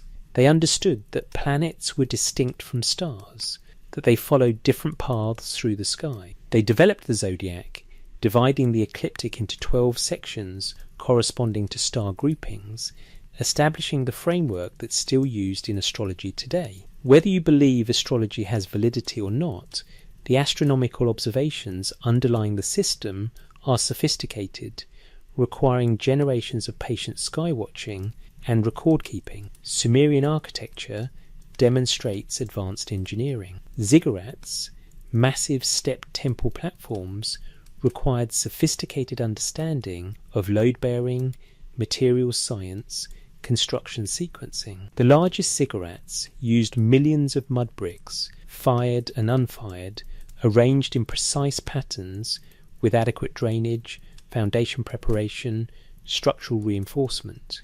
These aren't guess and check projects, they're engineered solutions demonstrating mathematical calculation of forces, weights, stresses. Sumerian medicine, preserved in diagnostic texts and therapeutic prescriptions, shows systematic empirical observation. Tablets list symptoms, diagnoses, treatments. The treatments include bandaging, ointments, oral medications, surgical procedures. Some remedies work. Willow bark contains salicylic acid, the active ingredient in aspirin. Others don't. But the approach is rational, systematic, based on accumulated experience. Legal codes, like the Ur-Nammu law code from around 2100 BC, the oldest surviving law code, demonstrate sophisticated jurisprudence. Different punishments for the same crime based on social status. Monetary compensation for injuries. Procedural rules for trials. These aren't arbitrary decrees, they're systematic attempts to maintain order through predictable justice. In every domain, Sumerian civilization shows unexpected sophistication at remarkably early dates. The question isn't whether the Sumerians were advanced. They clearly were. The question is why they were advanced so early, so suddenly, with so little evidence of the developmental phases that usually precede sophistication. If you assume civilization developed in place in Mesopotamia, you have to explain the missing precursors. Where's the primitive mathematics that comes before place value notation? Where's the simple astronomy that comes before planetary tracking? Where's the trial and error architecture that comes before engineered ziggurats? If you assume the Sumerians inherited knowledge from earlier sources, the pattern makes more sense. They're not developing these systems from scratch. They're applying transmitted knowledge, learning from teachers who already understand the principles. This is what the Sumerian texts themselves claim. Enki taught mathematics. Enki taught astronomy. Enki taught architecture. The Apkallu brought civilizational knowledge. The Me contained the specifications for how things work. These aren't metaphorical claims. They're statements about knowledge transmission, about learning from external sources, about receiving rather than inventing. Modern scholarship tends to dismiss these claims as mythology, as post hoc explanations for human achievement that ancient people attributed to divine intervention because they couldn't imagine humans achieving such things alone. But the Sumerians clearly could imagine human achievement. They celebrated human accomplishments constantly. Kings boasted about their building projects, their military victories, their administrative reforms. Scribes took pride in their mathematical skill, their linguistic precision, their archival accuracy. The Sumerians weren't humble people who needed divine explanations for everything. They were confident, sophisticated, fully aware of human capability. When they attributed knowledge to divine teaching, they might have meant exactly that. Not that gods from supernatural realms beamed information into human brains, but that teachers from elsewhere, survivors from before, people they called Anunnaki or Apkallu, transmitted knowledge they already possessed. The alternative is that independently, in a relatively small geographic area, in a relatively short time period, humans developed advanced mathematics, sophisticated astronomy, engineering knowledge, medical understanding, legal frameworks, literary culture, and preserved it all in a writing system they also independently invented, which was fully functional from its first appearance. That's possible. Human ingenuity is remarkable. Innovation happens. Genius exists. But it would be the only civilization in history to develop so much so fast with so little visible precursor. Every other civilization we know of shows gradual development. Egypt developed hieroglyphics over centuries, moving from simple pictographs to complex grammatical encoding. China developed writing systems through long evolution. Mesoamerican cultures developed mathematics and astronomy over many generations. Sumer appears with the full package already in hand. The flood tradition provides a framework for understanding this. If sophisticated civilization existed before, if catastrophe destroyed most of it, if survivors preserved key knowledge and transmitted it to rebuilding populations, then the post-flood civilization could develop rapidly, not through invention, but through restoration. The me concept embodies this. Civilization as a complete package of capabilities that can be transferred, taught, learned, not created anew each time, but received from prior knowledge, and the Anunnaki as those who possess this complete package, who came from heaven, meaning from before, from elsewhere, from the previous age, bringing knowledge that seemed impossible to those who received it because they hadn't developed it themselves. The texts don't claim the Anunnaki created mathematics or astronomy or architecture. They claim the Anunnaki taught these things. There's a difference. Teaching implies the teacher already knows, already possesses the knowledge, already has expertise developed somewhere else, sometime before. If the pre-flood world was as sophisticated as the post-flood world claimed it was, if the antediluvian civilization had centuries or millennia to accumulate knowledge before catastrophe struck, then survivors from that world would indeed possess remarkable knowledge from the perspective of those who came after. And they wouldn't need to be aliens, just educated survivors, carrying memory. The instructions of Shuruppak contain this line: the instructions of an old man are precious, you should comply with them. Wisdom transmitted from those who came before, from those who remember longer, from sources with more accumulated experience. If civilization is 5,000 years old, then the oldest wisdom available is about 5,000 years deep. If civilization is much older, if the flood represents a rupture in continuity but not a complete break, if knowledge existed before and was partially preserved, then the oldest wisdom available might reach back 10,000 years, 20,000 further. The Sumerian king list's 241,200-year antediluvian chronology sounds mythological. But what if it's distorted memory? What if the real span was measured in thousands of years, not hundreds of thousands, but still much longer than any post-flood dynasty? What if the impossible numbers preserve a genuine tradition of vast antiquity, of civilizations rising and falling in cycles we no longer remember? Plato wrote about Atlantis, a sophisticated civilization destroyed by catastrophe 9,000 years before his time. His account comes from Egyptian priests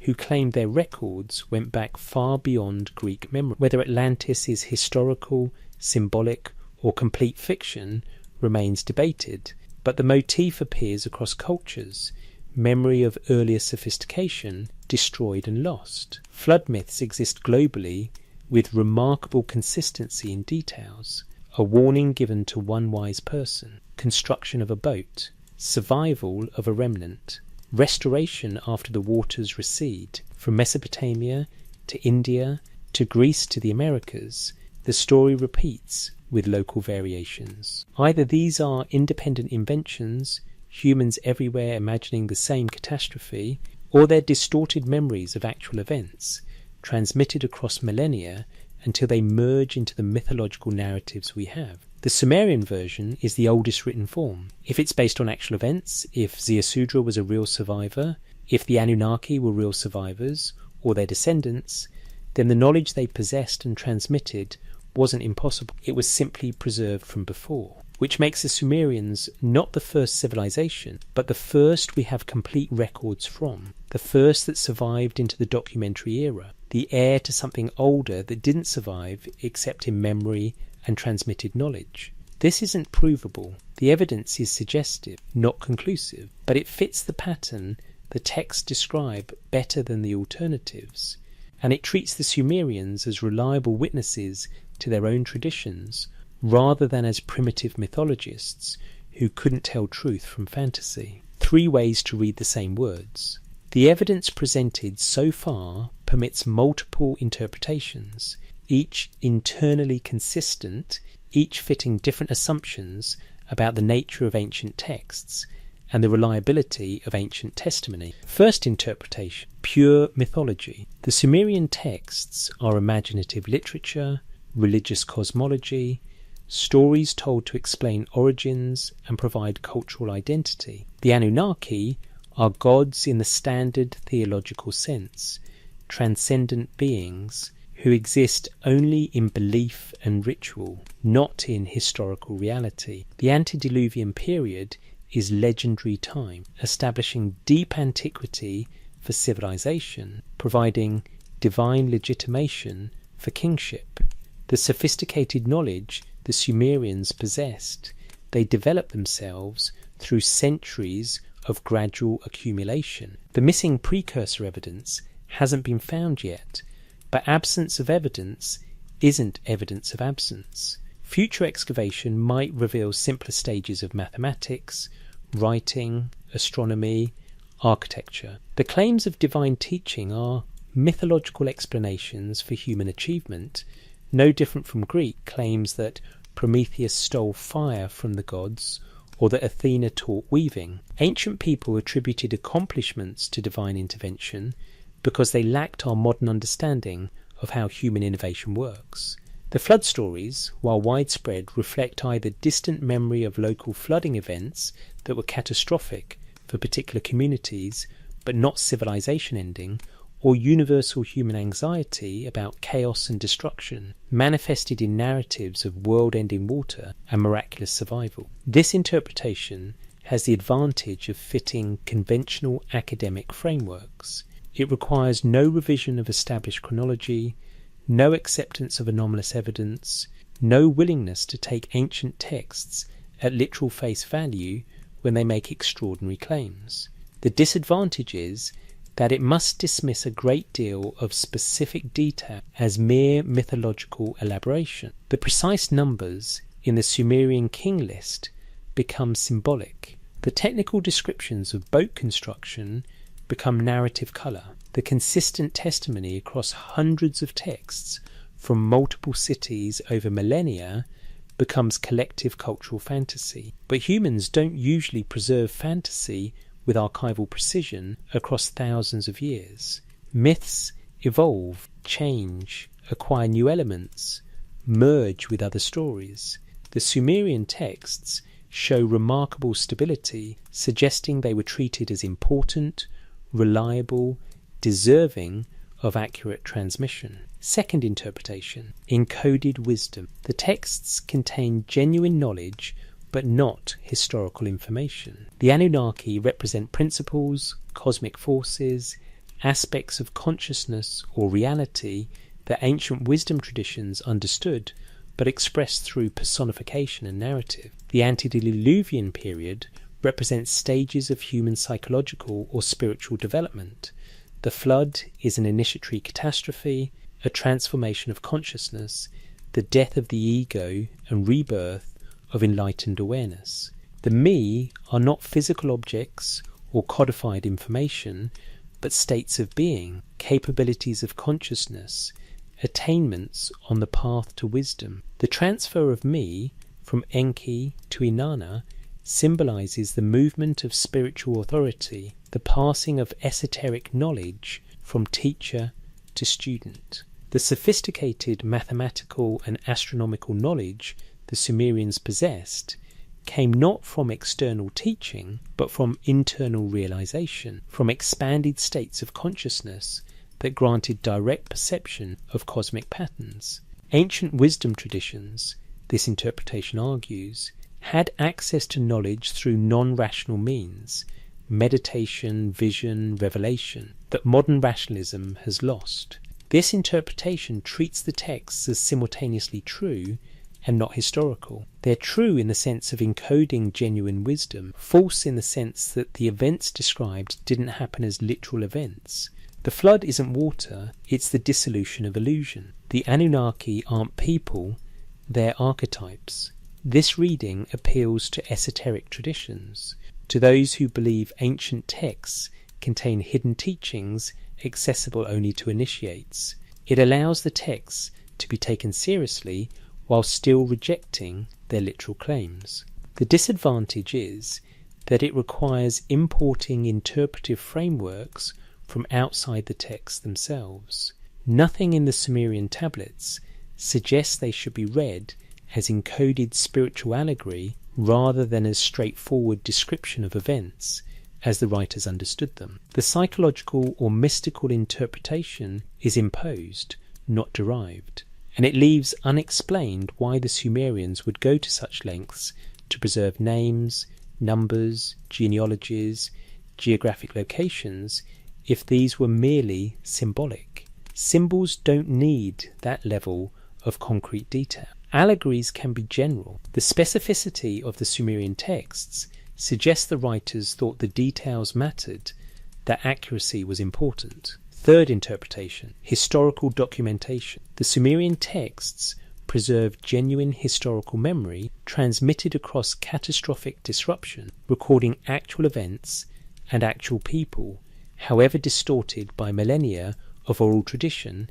before being written down. The Anunnaki were real people, survivors or descendants of survivors from a pre-flood civilization that was genuinely more advanced than the immediate post-flood world. Their knowledge seemed impossible to later generations because it wasn't locally developed but was inherited from a source outside the immediate experience of post-flood populations.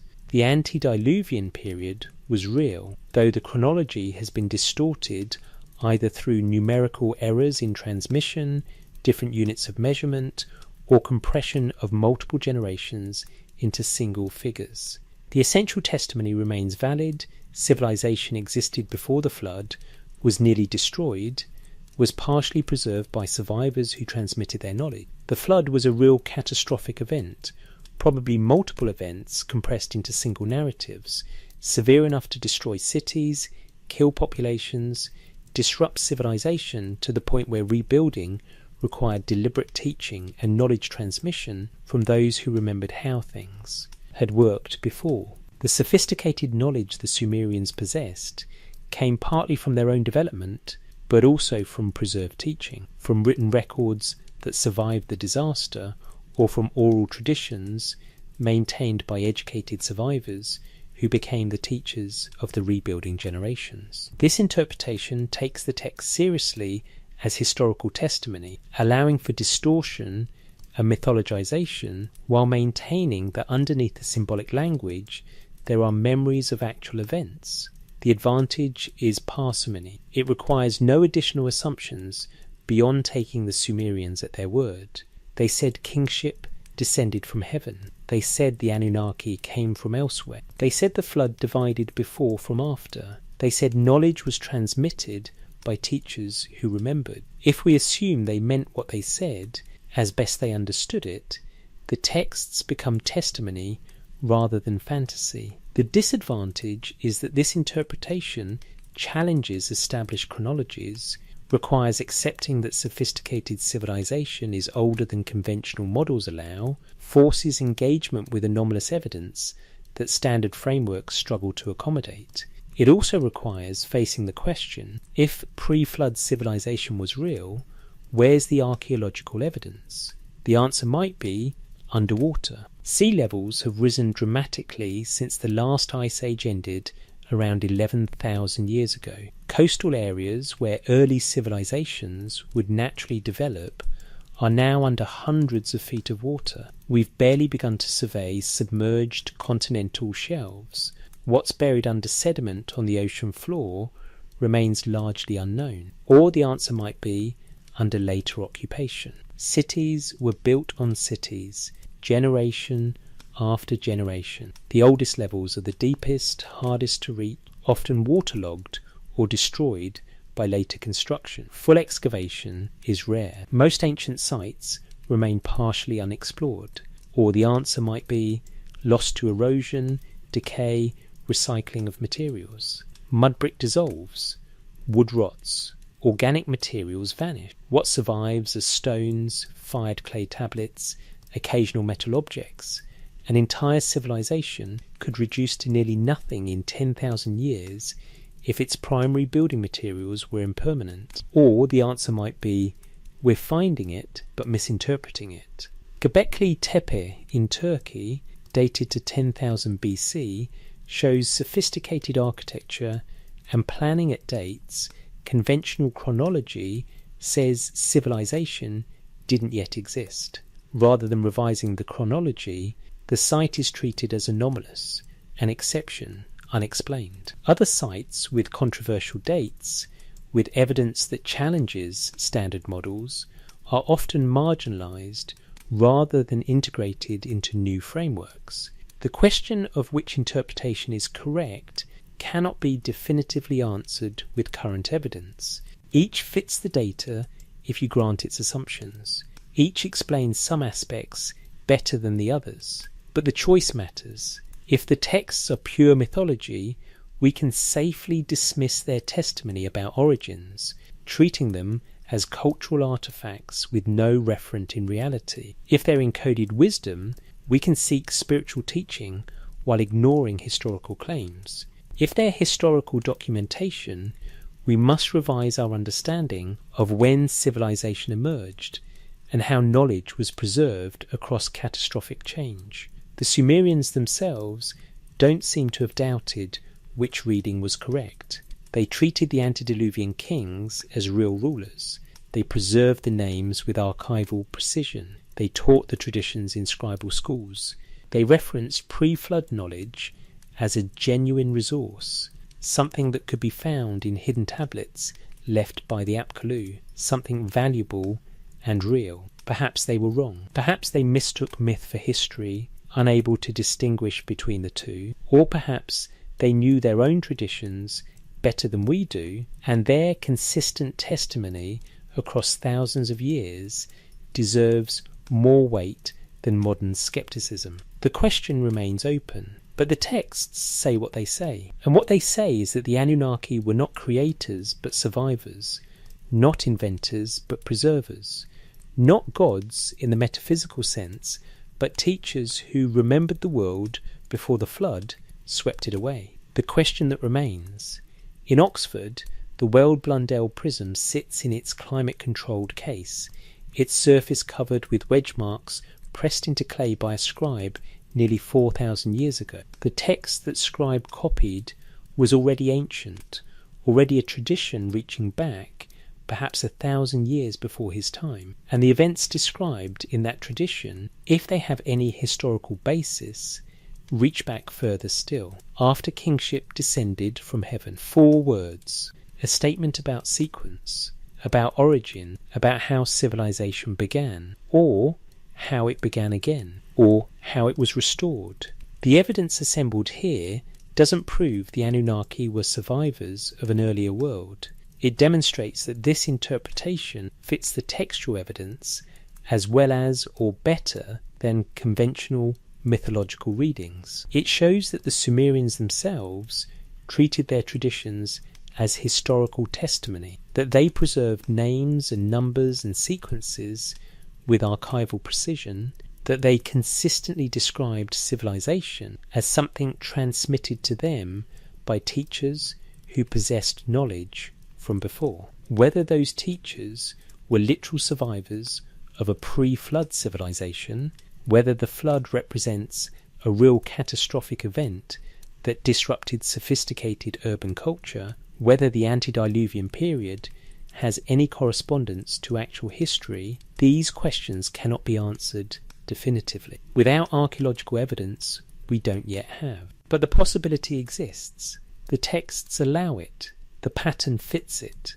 The anomalies in Sumerian cultural development make more sense if they inherited knowledge rather than developed it entirely independently. And this possibility, this reading of the evidence, treats the Sumerians as competent observers of their own traditions, rather than as primitive mythologists who couldn't tell truth from fantasy. It takes them at their word, not naively, not without awareness that oral traditions distort, that symbolic language complicates interpretation, that thousands of years of transmission introduce errors and elaborations, but seriously, as witnesses, as people who preserved what they believed to be true, who valued accuracy, who understood the difference between archive and imagination, and who chose to record these traditions in the same documentary style they use for grain inventories and tax records. The mainstream explanation that the Sumerians invented everything themselves, developed sophisticated mathematics and astronomy and architecture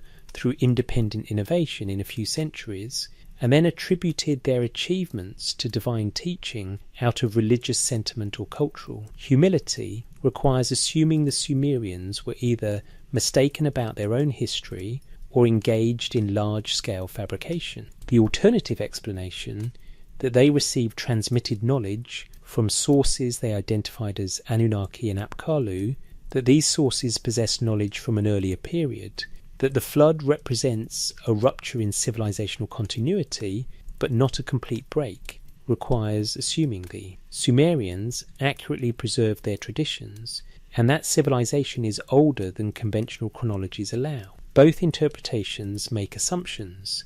Neither is provable without additional evidence. But one treats ancient testimony as potentially reliable, and one dismisses it as mythology. Science properly operates on skepticism. Extraordinary claims require extraordinary evidence.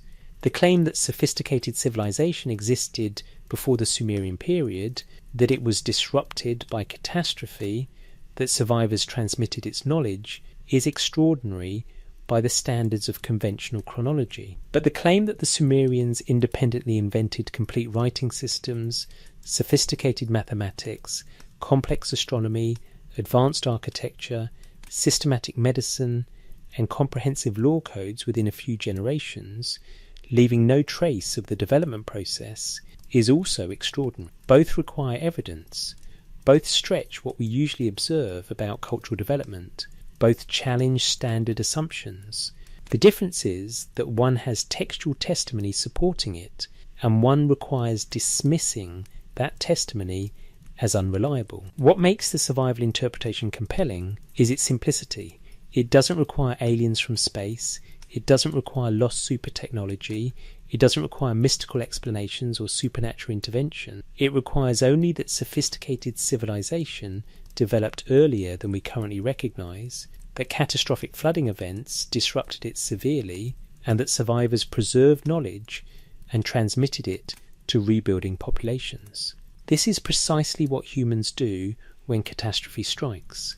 We preserve what we can. We teach our children. We rebuild based on memory. We transmit the knowledge that allows civilization to continue. If the flood was severe enough, if population collapse was dramatic enough, if the recovery period was long enough, then survivors would become legendary to later generations.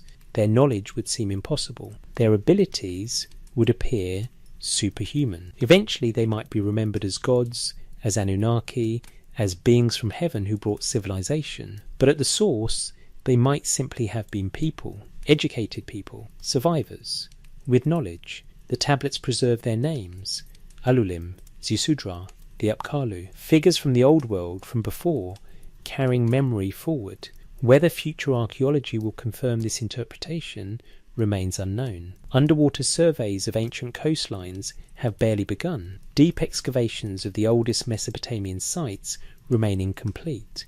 Perhaps evidence will emerge that definitively shows pre-Sumerian sophistication, or definitively shows its absence. Until then, the question remains open, not answered, not resolved, presenting the gap between what the texts say and what conventional chronology allows. The Weld Blundell Prism sits in Oxford, a clay document testifying to something, to mythology or to memory, to human imagination or to human history, to gods who never existed or to survivors whose memory was preserved in the only way oral traditions know how, through the language of divinity, through names that became titles, through events that became myths, after kingship descended from heaven, after the flood swept over, after survivors rebuilt, after knowledge was transmitted, after civilization was restored, after something ended and something began again. The Sumerians told this story consistently for 3,000 years, writing it in clay, preserving it in temples, teaching it in schools, referencing it in literature, treating it as the foundation of their understanding of who they were and where they came from. Perhaps they were wrong. Perhaps we know better now. Perhaps modern scholarship has correctly identified these texts as mythology with no historical referent. Or perhaps the Sumerians knew their own past. Perhaps testimony deserves respect. Perhaps when thousands of texts from dozens of cities across millennia all tell the same story, that story deserves consideration as potentially true. Not certainly true, not proven true, but possibly true, allowed by the evidence, fitting the pattern, explaining the anomalies, the Anunnaki as survivors of the earlier world, teachers, knowledge keepers, preservers of memory, rebuilders of what the flood swept away. The question is still there, pressed into clay, waiting in museum archives, preserved in wedge marks made by careful scribes who believed they were recording truth. Wherever you are tonight, in whatever quiet place you've chosen to explore these questions, you're part of a tradition that reaches back to those scribes, to those who first wrote these accounts, to those who first received the teachings they recorded. The mystery remains. The evidence is available. The choice of interpretation belongs to each of us. After kingship descended from heaven, the line still stands, 4,000 years later, still testifying, still asking to be understood.